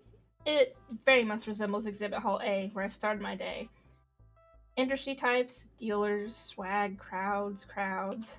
But there's definitely more actual arcade games here, as local places have set up pop-up arcades all over the place. It's hard to notice the smaller displays with the giant garish Deco's Palace display eating up the center, but I managed to crawl my way around the edges to find... well, now, pretty much everyone else in the crew, save for Francine. Teo and Ashley are still hanging out with their respective communities. I've got some time. Maybe I can bend someone's ear. Meanwhile, let's see. What's everybody doing right now? Gavin's reading the news, bored out of his mind. Naomi's fixing up a busted Galaga. She could use a break. Percy's idly playing around in Nibbler. Queen Bee looks worried and agitated. Last time I played, I think I talked to Queen Bee. Let's go with Gavin, since he's our top romance choice voted now. Gavin's poking his way through various arcade industry news feeds. More closures of local arcades, more buyouts by Deco, dire news as usual. Gavin, I'm here to take you away from this dreariness for a life of adventure. Come on, at least be a little excited. Pardon, distracted. One moment. Right, you have my attention, Outlaw. Enjoying Max? Don't worry about us. Naomi and I can handle promoting the Funplex itself while you're out promoting Arcade's Jubilee. And while I'm sure we're all working very hard, I seriously need a break. I'm guessing you do too. Want to talk? I suppose it'd be nice to distract myself, and we rarely get a free moment for any sort of team building, do we? Very well, I can allocate you a few minutes of my time. So, tell me about yourself, for starters. I mean, we work together, and you like pinball, I guess. I barely know anything about you beyond that. I suppose we have been remiss in exchanging such pleasantries, especially having been getting to know each other very well. Where would you like to start, precisely? At the start? I mean, why the arcade, exactly? Because it's a losing prospect. Don't misunderstand me. I'd love for it not to be a losing prospect, and honestly, I'm pleased you're stepping up to help with that. I suppose, well, you know I like to bring order to chaos. Just like pinball, it requires a degree of finesse, alongside a degree of luck. Two factors in my family simply does not understand. Oh, we don't have to get into family stuff if you don't want to. No. It'd go a long ways to explaining how I came to be where I am. It's fine. I suppose the best standalone example would be my father, constantly reminding me how he came from nothing and made himself into a business success. A gold standard.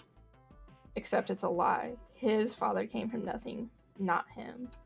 Society wasn't exactly, let's say, advantageously arranged for the Coopers. In my grandfather's era, he had even more societal setbacks to deal with than usual, simply due to the color of his skin. We made a great progress on such issues since the early 19XX. Not a solved equation, not by far, but quite daunting during his particular chunk of history. Despite that, with my ridiculously hard work and a bit of cleverness, my grandfather recognized the technology sector as the right place to be at the right time and began his work there. He carved out a good life for his family and gave back to his community. His children would have the best schooling, the best home life, all the resources and comforts one needs to get a head start in life. Which unfortunately led to our family also becoming the absolute definition of class privilege. Bit of a double-edged sword. My grandfather worked himself to death to give my father a makeshift golden parachute, but my father trivializes that to make himself look like a self-made man. He gives my grandfather no credit for any of it. My brother and sisters, also supposedly self-made men and women, despite taking daddy's seed money to buy their own businesses, each and every one. If you ever want a shiny example of mediocrity gone wild, look no further than the Cooper family. You could shatter a diamond with the power of our hubris. He pauses, biting his lip slightly. Apologies, going off on a rant, aren't I? Yeah, it's okay. You can let your feelings out. Hypocrisy and injustice don't suit your rationality. And have you ever told them how you feel? I'll go with the second one. I can see why this annoys you.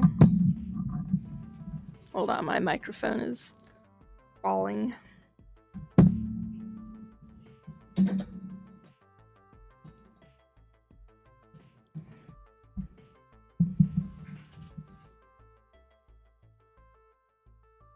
Blatant lies and self-aggrandizing doesn't fit into your sensible worldview.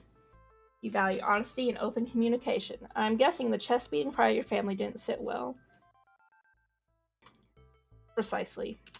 I'm the lucky one. I didn't buy into the rags to riches story, the one father used to manipulate my brothers and sisters. I saw through it with clear eyes.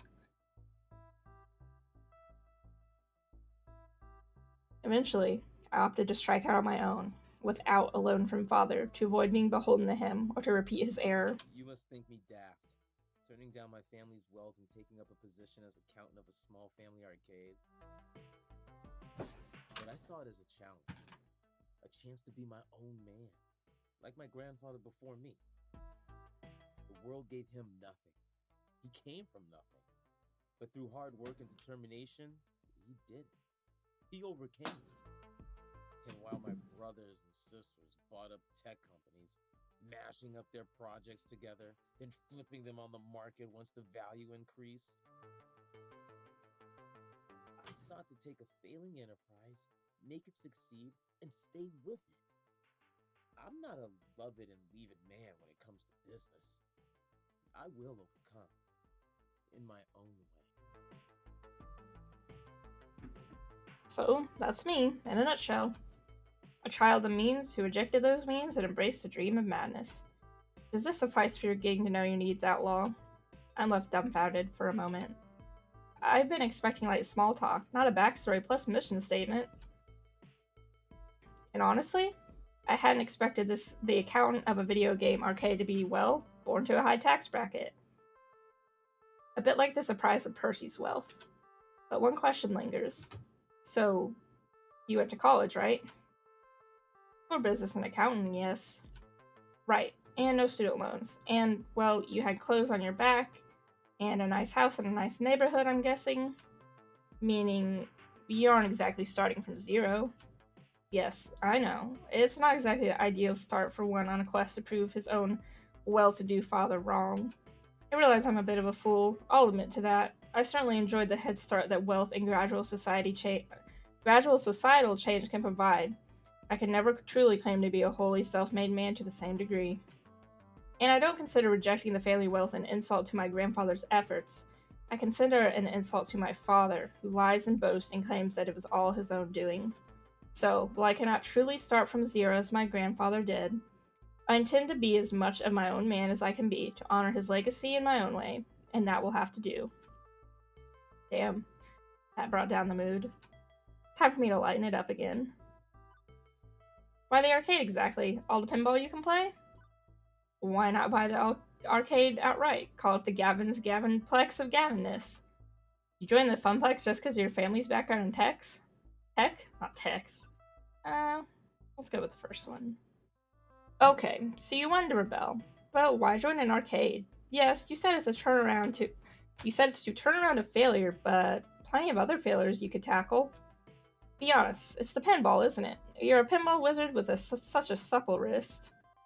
It's true, I do have something of a vice when it comes to pinball. The manic chaos, the precision of the shots, the fickle physics.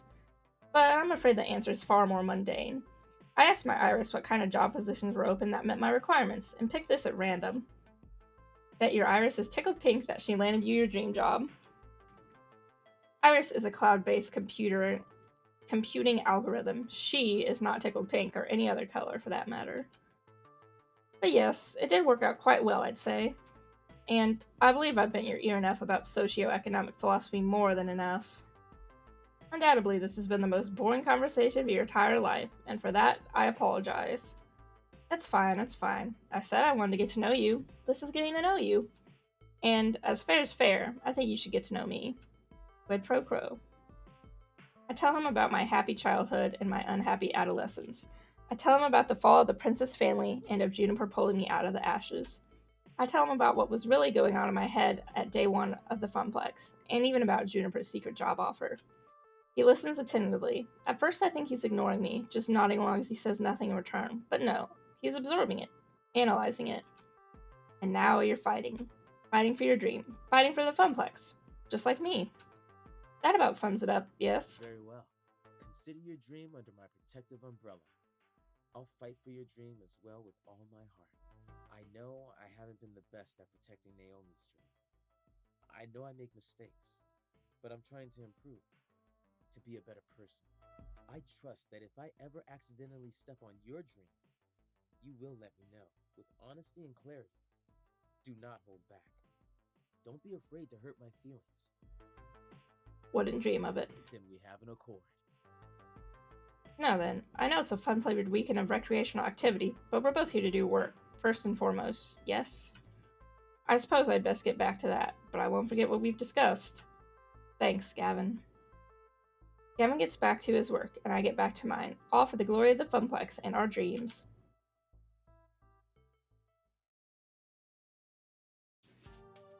My current status, sitting and enjoying it.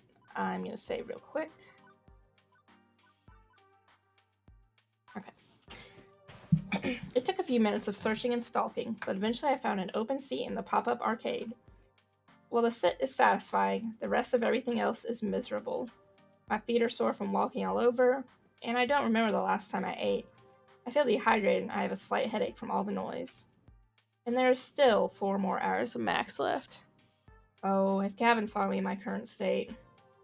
Leaning back, arms at my side, completely exhausted. I can picture it clearly. He'd be looming over me with his dark, unfettered eyes. He would lean in close and frown. Grumbling, he'd say, "Outlaw, may I remind you, these seats are for patrons only." I audibly sighed just thinking about it. As luck would have it, though, Gavin and Naomi are huddled over the Galaga cabinet, trying to figure out why the monitor's not working. Freedom. My buns are experiencing the best freedom has to offer. While my body feels like it could collapse at any moment, I feel good about it. Right? Getting the word out about Arcade's Jubilee was great. Seeing people's face light up with excitement is why I'm really here. Plus, spending time with Ashley was an added bonus. She certainly got passion to spare. I smiled to myself. The pain in my heels and the grumbling in my tummy. Worth it. While enjoying the respite, I let my eyes close for a moment, and of course, the second I do that, I hear footfalls closing in. There you are, Outlaw. We've been looking all over for you. But we were specifically going to meet up back here, at the Funplex pop-up arcade? Yes, but we didn't expect you to be tucked in the darkest corner of the arcade. I'm hiding from Gavin. He'll put me to work if he sees me. Hiding behind the pinball machines is probably not the smartest choice then. You know how much he loves pinball. Every spare moment he thinks no one's watching him is spent getting that high score. I have so many candid pictures on my phone of him playing pinball. You have to show me, like, right now. Yes, his concentration face is so cute. Or I can even react. Ashley has her phone out and is scrolling through pictures of Gavin. Both look up at me guiltily. Don't we have more important matters? Max is over in a few hours, and we will have a lot of work left to do. You're right, Outlaw. Please don't tell Gavin. Your secret is safe with me. Right, so business time. I think I got something. Go on. I have a friend, and she's an indie arcade developer. The new title she's been working on is amazing. It's got co-op, it's got competition. It's got magical schoolgirls. Now you're talking. Got it all. Oh wait, I'm pretty sure I've heard of this game. Is it called Magical Moon Cuties? Yeah, that's the one, and she's thinking about premiering it at Arcade's Jubilee. Oh my gosh! It would be cooler than cool. It sounds interesting enough. Might make for another fun game for people to play.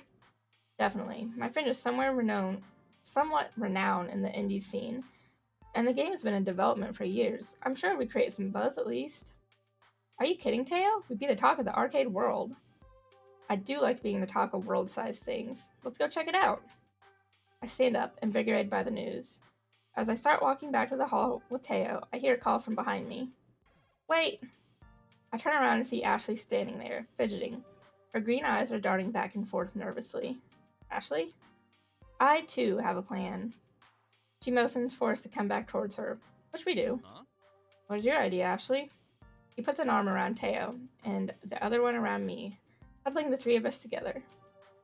So what I'm proposing might not be the most legal course of action. Do I even want to know? You've seen the huge monitors hanging from the ceiling in the middle of all major halls, right? How could I miss them? They're constantly bombarding us with ads and false hopes of high-quality convention food.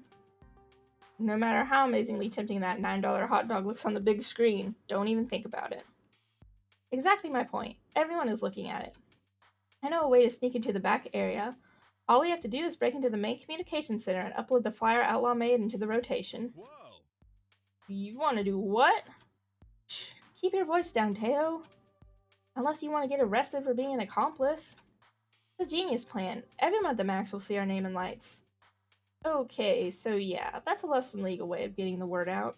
But I have to admit, you've got me intrigued, and it'd definitely work. But I don't know. Trust me. What about? Of course, we need to go in disguise. I'm already nicely disguised, but Outlaw would need to switch into something way more distracting. Why more distracting exactly?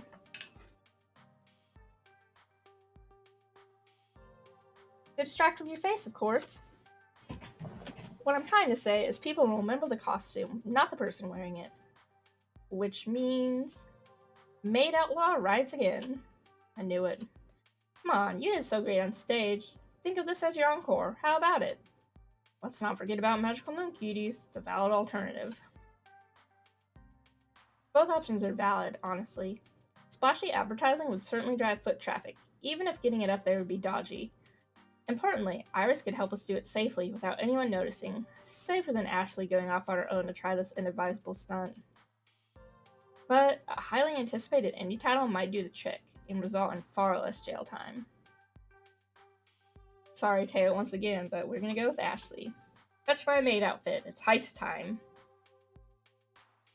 Wearing a disguise doesn't involve talking to strangers and sounds like more fun than battling my way through more sweaty, pulsating crowds.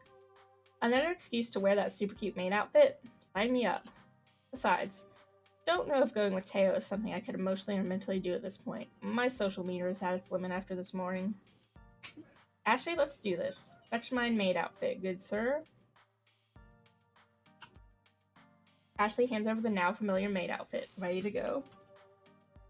As for Teo, since he was already friends with this indie arcade developer, Teo's got an in on recruiting her for Arcade's Jubilee. He doesn't really need me.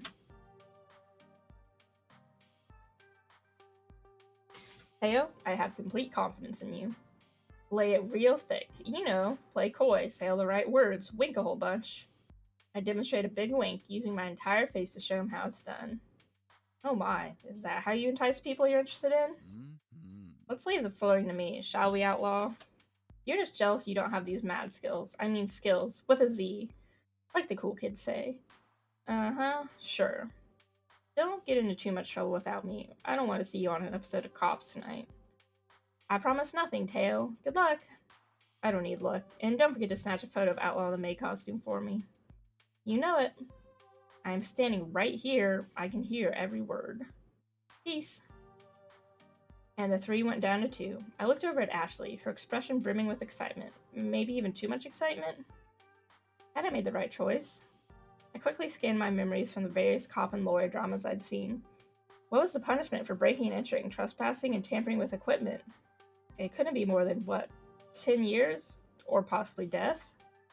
But it's too late to back down now. I had dug my own grave, perhaps literally with Ashley. I see a typo there. But it too late.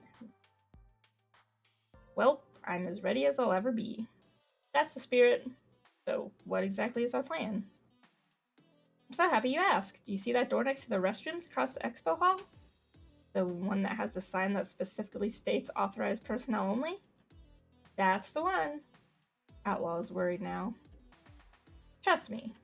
My trust wavered as she began rifling through her bag and removed a rolled up poster board. As Ashley unraveled it, I noticed that it looked oddly like blueprints. No, it was blueprints. Blueprints of the entire convention center. How? What? Why? Listen, all we have to do is go through those doors, snake our way along the corridors, and we're there. Her fingers traced the exact route as she talked me through it. The communications center should be at the end of that passageway. Easy, right? Yep, easy. Easier than breaking the right stick on Killer Instinct cabinet at the Funplex. Oh man, Naomi's always fixing that machine. It never works properly. First, we'll get you changed. We can use the bathrooms for that. I'll play lookout while you get your maid on. So let me get this straight before I go in and change. If someone spots us while we are in our disguises, we just strip down and ditch the costumes? One does not simply ditch the cosplay. We would change out of the costumes, hastily of course, and stash them in a secret safe place until we could retrieve them again. Note to self, do not talk about disregarding Ashley's cosplay. Ever. Roger that. Leave disguises in a hiding spot, make sure nothing bad happens to them. Great! Now get in the bathroom and suit up for battle. Time's a-wastin'. Here we are once again. It was a lot easier getting into the maid dress a second time, and I could actually do it by myself while Ashley rayed outside my stall. I look at my reflection staring back at me. And I still look so freakishly adorable. I am never taking this off again. I am so ready for this. Perfection. And now we commence with part 2. I don't know. Part 2?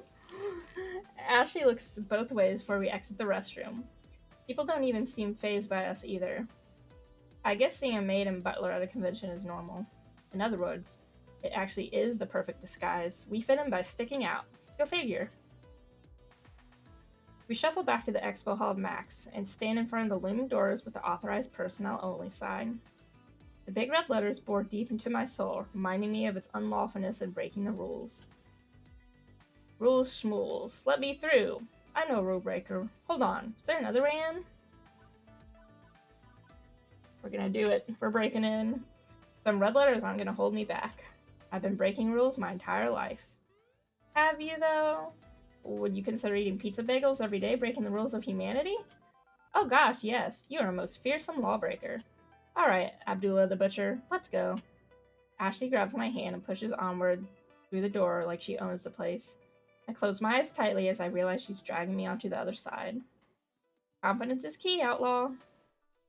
As the door closes behind me, I carefully open my eyes. We're alone. No big bad boss monster looms back here. No flashing lights or laser beam mazes we have to crawl through. It's just some industrial-style back hallway. Simple brick walls, venting pipes overhead, and endless concrete floors. I'm honestly a little disappointed with how mundane it all is. Is this really it? These are just the access halls and rooms for employees to use, so they don't have to travel across con floor. Nothing fancy. What exactly were you expecting? A horde of security guards, all with riot gear. Maybe some intricate obstacle course? And an eye scanner to confirm identification. Now who has the overactive imagination? Sorry to burst your bubble, but nothing like that is back here. Just me, you, and Iris. Beep beep. Hello, Ashley. Hello, Outlaw. Are you ready for Operation Hot Dog Takedown? Yes, sir. Ashley, sir. Whoa. What is this Operation Warm Weenies thing? And Iris, why are you... Iris, why are you and Ashley in cahoots without me? Sources say yes. Ashley sent me all the information earlier. A copy of the flyer and her plans for removing all the other ads on the Jumbotrons. I'm still unclear on hot dogs and why humans crave them, however. I mean, why would you want compressed pig parts when pizza's on a... Not now, Iris. With my computer skills and Iris, we've got everything we need to hack into the mainframe. She's gonna be great help. Wait, Max has a mainframe? And is the mainframe that giant room-sized wall of hardware with spinning tape drives and stuff? Nah, nothing like that. You'll see soon enough. According to the Max floor layout and the Convention Center blueprints, it should be this way. Ashley and I tiptoe our way closer to the communications room, taking our time to listen for footsteps and other noises. And nothing eventful happens, that is, until we round the first bend. We both spot a Max enforcer, leaning up against the wall. Luckily, his attention is diverted to fiercely typing on his cell phone. We quickly duck back around the corner and collect our thoughts in hushed voices. What do we do now? We can't just walk down that hallway. True, our path is blocked momentarily, but we can find a way past this. There might be another route to take. Let's consult the blueprints. As we start to look, we hear footsteps. Don't think we have time for that, Ashley. The steps get louder and louder as he approaches us. It's coming straight down the hall towards us. There has to be something we can do. I quickly scan our surroundings and see a broken off small shard of concrete floor and a shallow indent in the wall across from us. We have to act now. The shard is a distraction. Run for the recess in the wall. Let's run for the recess in the wall. Ashley and I both glance over at the almost closet-like nook across from us, then back at each other, then once more back at the wall. Like we had a Vulcan mind meld earlier, we both dart over towards it. There's barely just enough room for both of us to squeeze into the recess together. Squished up against one another, we both avoid direct eye contact to make the whole us things bleh, Squished up against one another, we both avoid direct eye contact to make the whole thing less awkward. The moment passes, however, when the Max Enforcer walks right by without noticing us. We both breathe a sigh of relief before we slink around the corner, avoiding the sentry's gaze. We weren't out of the woods yet, hoping to avoid more sentinels. We scurried the rest of the way until we reached the door to the communications room. We could tell that we were at the correct place because of the sign over it that read communications room, unless it was a clever ruse. We did it. That was some quick thinking back there, Outlaw. Now all we have to do is... I reached down, grabbing a hold of the door and turn it. Locked? Locked. Well, drat. Now where are we going to find the key? Who even has the key? Do we need to pickpocket a staffer? I don't know how to pickpocket anyone. I got this one, Outlaw. Stunned, I watch as Ashley removes the bobby pin from her wig and begins to pick the lock on the door. What? I thought that was all movie magic. You can't really pick a lock with a simple hair accessory, right? Watch me. I do just that. She straightens out the bobby pin and then bends and twists until it breaks in two. Taking the newly crafted metal sticks, she inserts them both into the lock and begins fiddling with it. In a mere matter of minutes, I hear a click. And that's how you pick a lock. Next time I lock myself out of my apartment, I'm calling you instead of the locksmith. Of course. I'll drop what I'm doing and come right over. I can't have my very good friend cold and alone outside of their apartment. Ashley smiles brightly as she easily opens the door to the communications room. It's dark, save for the glow from several computer monitors. The layout is similar to the room where we awaited our moment on stage, so I have no trouble finding what we're looking for. The mainframe is really just some computers and security monitors showing various different parts of Max, each camera focused on various angles of the main halls. Now, what do we have here? Ashley turns around on one of the swivel chairs and sits down on it in front of the computer desk. Operation Hot Dog Takedown is underway. As if she's been working this job for several years, she begins clacking away at the keyboard. Alright, let's see what happens when we open this. Aha, yes, perfect. It appears to be a fairly simple data store. Nice of them to just name it Jumbotron. That really cuts down the sleuthing. Excellent. I can see all the ads and information they rotate through. This shouldn't be a problem. Okay, now I need Iris. We'll plug in Iris into the main computer. Hand me your phone. This won't hurt Iris, right? Or nuke my phone? I'm on my second phone by this point. Relax. I'm a super duper hacker cutie. I know what I'm doing. I hand over my phone and Iris along with it. Ashley plugs Iris in, and the magic begins. Hacking the Gibson now, lowering firewalls, phasing packet switch interlock. Please enjoy this recorded music. This may take some time. So, do we just sit around, or... Thank you. Thank you. The inner tubes are now unclogged. We're in. Great. Now we just switch out all the hot dog ads for the flyers of Arcade Jubilee, and we can be on our merry way. Understood. That doesn't sound so bad. This is actually, dare I say it, somewhat fun? Huh, that's odd. Fun just stopped. I don't like odd. What's odd? What? It appears as though an unidentified hacker has been here before us. I can follow their trail if you would like. I'm sure it's just one of the employees who, lost their password and had to poke their way in. I'm not worried. Plus, we gotta get moving. Sure thing. The hot dog ads are removed from the Jumbotron rotation and replaced with ads for Arcade Jubilee. What about... Iris, while you're in there, can you take out all the ads for Deco's Palace too? Just for good measure? Sure thing. Ashley revolves on the chair and turns back to face me. See, that was... Ashley is interrupted by a sudden burst of awful noise. Quickly, she turns around the swivel chair to see big red letters flash across the screen. Intruder detected? What does that mean? Ashley, why would there be an intruder? Outlaw, pretty sure we are the intruder. That's bad, right? That's not good. This is worse than good. It means the convention center security system knows we're here, and it knows we're altering their program. It's trying to thwart us. So, yeah, not good as an accurate portrayal of our situation. If only I was better at this, we wouldn't be in such a mess. As Iris and Ashley explained what was happening, I saw a timer pop up underneath the screen that kept flashing intruder detected. It was counting down for 5 minutes. Ashley, Iris? I pointed to the new problem. What the bleep? Once the file was uploaded, it triggered a security warning. I think the hacker who came through here before sort of half-tripped it, so I didn't notice it in time. Oops. Poops. Why does this program even trigger a security warning? It's literally for ads. All we're doing is uploading a new ad. Relax, everything is fine. We just need to input the administrator password to shut off the timer. I, actually don't know the administrator password. I sort of slipped in and around it to upload the ad. But we can't turn this off without the actual credentials. So, now it's a race against time. What would the person who runs this place use as a password? A completely random sequence of lowercase and uppercase letters, numbers, and punctuation that we never actually guessed if given a million years? I've been running a series of randomized characters and brute force attempts ever since we started talking, but nothing yet. It's all psychology. We just have to get inside their head. Let's see. Maybe I could go check their social media account, learn their pet's first name, combine that with their kid's birthday. And that's when I plucked the little yellow square from the edge of the monitor that reads password. Here it is. Yeah, well, okay, that works too. A few keystrokes later, and the alarm stopped cold. Yes! Oh, looky, it's all fuzzy and stuff, but I can see our flyer up in the monitors. We did it! Yeah, we did it.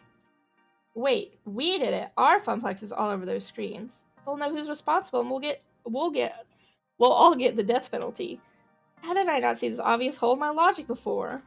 Relax. 2 words. Plausible deniability. It's the same flyer that's on the Funplex's website already. Anybody could have uploaded it. Without evidence, they can't prove nothing. In fact, they'll find proof someone else was in hacking the system early today, which means whoever that was, they'll get the blame. Okay, no death penalty. I can relax. Somewhat. Besides, we did it. Well, Iris and Ashley did it, mostly. Admittedly, Iris was the brawn and Ashley the brain. Or maybe it was the other way around. Either way, I'm completely stupefied. Since when is Ashley a tech whiz? Okay, I think we better get out of here just in case. All those in favor of evacuation? Aye. Aye. We quickly abandoned ship, retreating back through the maze of tunnels to one of the main halls of Max, vanishing into the crowd.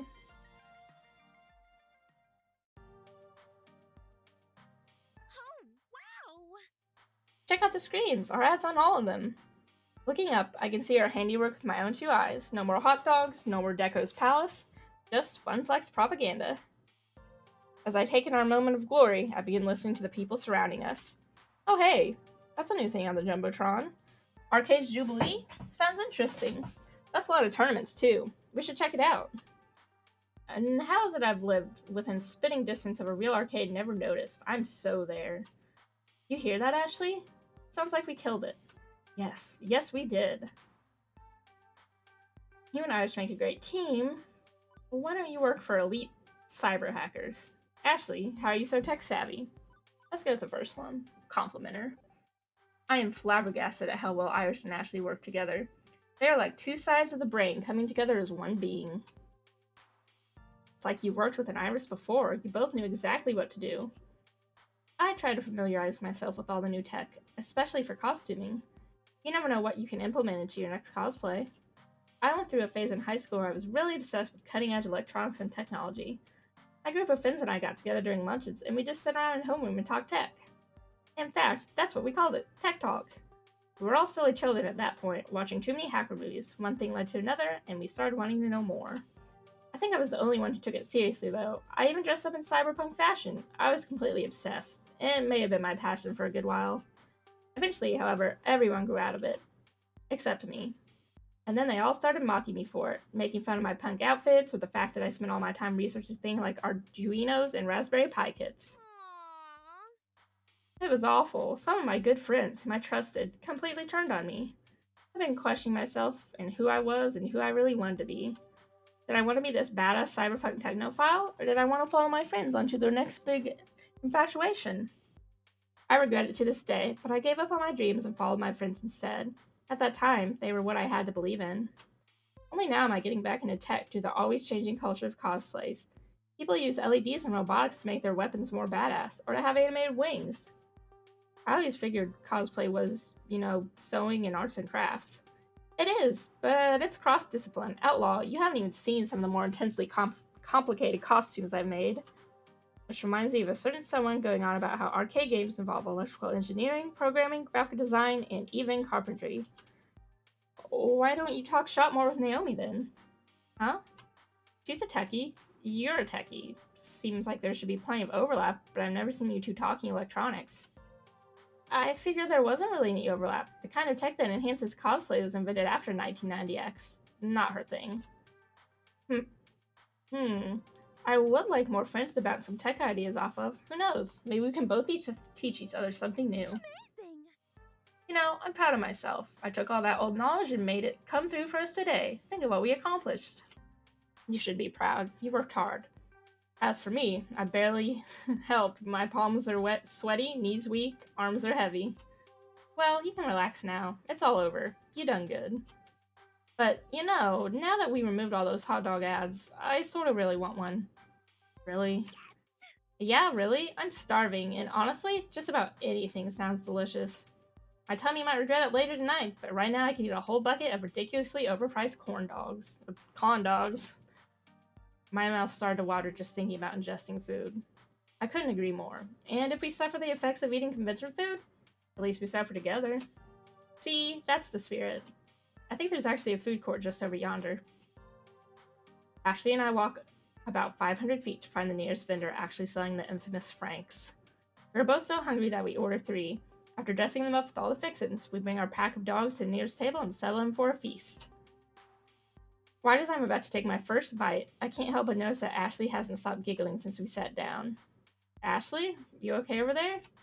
Yes, no, maybe? I just can't say it, can I? What is it? It's too good. But no, I can't. What? What? Just say it. It's a real sausage fest in here. Ashley throws her head back and cackles wildly. I merely roll my eyes and groan. That bad, huh? Extremely. You know, I get along pretty well with Ashley, all told, and I chose to hang out with her all day, didn't I? Maybe it's time to, you know, make a move, preferably before the greasy hot dogs start rapidly migrating through me. I might be crushing on you, Ashley. Ashley, I've really enjoyed spending all this time with you lately. We have such a fun time together, whenever we get up to hijinks like these, and, well... Oh? No way. We just got up here and knocked a bunch of stuff over. Hold on real quick.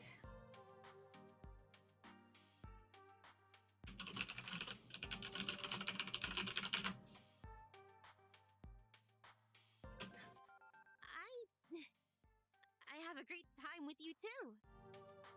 And, well, I'd like to spend more time doing just that.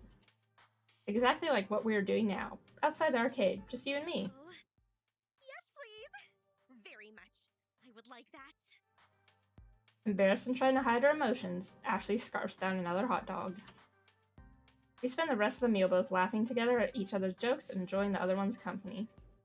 As we both get up from the table, Ashley puts her hand on my shoulder. Thanks for spending the entire day with me. It meant a lot to me. Of course, I had a blast, even if it got a bit intense. I couldn't have spread the word about Arcade's Jubilee without you. Oh, it was nothing, really. See you soon. Ashley turns and simply skips away, leaving me to watch her disappear into another crowd.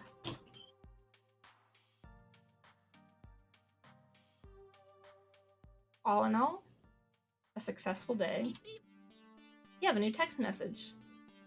It was a tough sell without you there, but fortunately, Michelle and I go way back. Magical Mint Cuties will debut at Arcade's Jubilee. Debut. Huh, glad he was able to all pull it off without me. You should have seen the size of Teo's social web. I've tried mapping it, and wow, it just keeps going and going. I got another kitty in here. Serre. Here. Oh, he's sleepy. The years in contrast is, petite. Adorably so. Right. Time to head home. I promised I would meet Juniper just outside the main exit of the hall, and that's exactly where I was headed. The rush of fresh air hit me as I pushed the double glass doors open. It was nice. Refreshing. And had a much better smell than the one I had been around all day. I didn't have to wait long until I saw Juniper. She bounced happily up to me. So, how was your first day at Max Outlaw? It was fantastic. The amount of support I got from my friends today was amazing. I know I can always count on them, and I feel like we've bonded closer as friends. I can't wait to go back next year. As to be expected with a convention. Although in your case, you really outdid yourself and got smacked with 300% of what anyone else would have, yeah? How do you figure? Well, most people drop my max, play some games, maybe attend a panel or two, or do some shopping. They're here to be catered to. You, on the other hand, were doing the catering, and like any good caterer, that means spinning plates and doing 12 different things at once. You found interesting ways to push Arcade's Jubilee and promote the Funplex as a whole. You worked your butt off to do it, so rather than just attending Max, you were Max. Sure feels that way. I'm totally drained. I kinda envy you, you know? It sounds like you had some great adventures today, other than designing that flyer. I didn't do that much beyond playing a few games and buying cute t-shirts and stuff, but let me tell you, they're really super cute shirts. I'm glad I can support you though, even if it's just, by doodling up a flyer. Hardly a doodle. You did great work designing it. Hey, don't sell yourself short. That flyer looks super professional. I mean, no fun Comic Sans, but still pretty cool. Thank you. Thanks, Outlaw. I really enjoy doing stuff like that. I don't exactly get a lot of opportunities at the office to express myself. Okay, let's get home and get some real rest. We both earned it.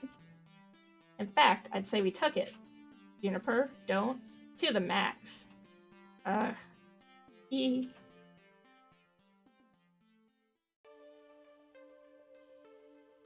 After that moment, the rest of the evening was a blur. I knew that Juniper and I took the train back home, heated up some pizza bagels, and safely made it in my comfy bed. I think I was still in shock. At the beginning of this day, I thought that no one was going to know about Arcade's Jubilee. We'd be stuck as a relatively unknown mom-and-pop arcade. But now, it seems like the whole world knows.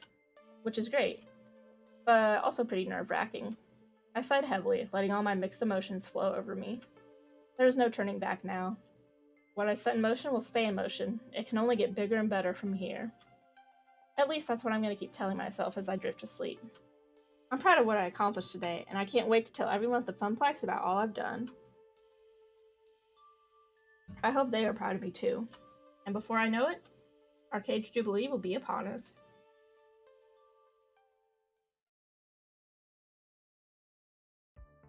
You've cleared level 3. We're pretty high with Ashley and Gavin still, and we're fairly low with the rest of them. You're proving to be a gentle, sweet, and compassionate soul.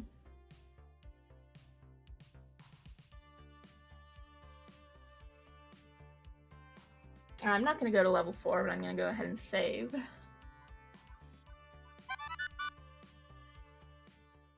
Hello, Shino. You came here just as I'm about to end. But thank you for following.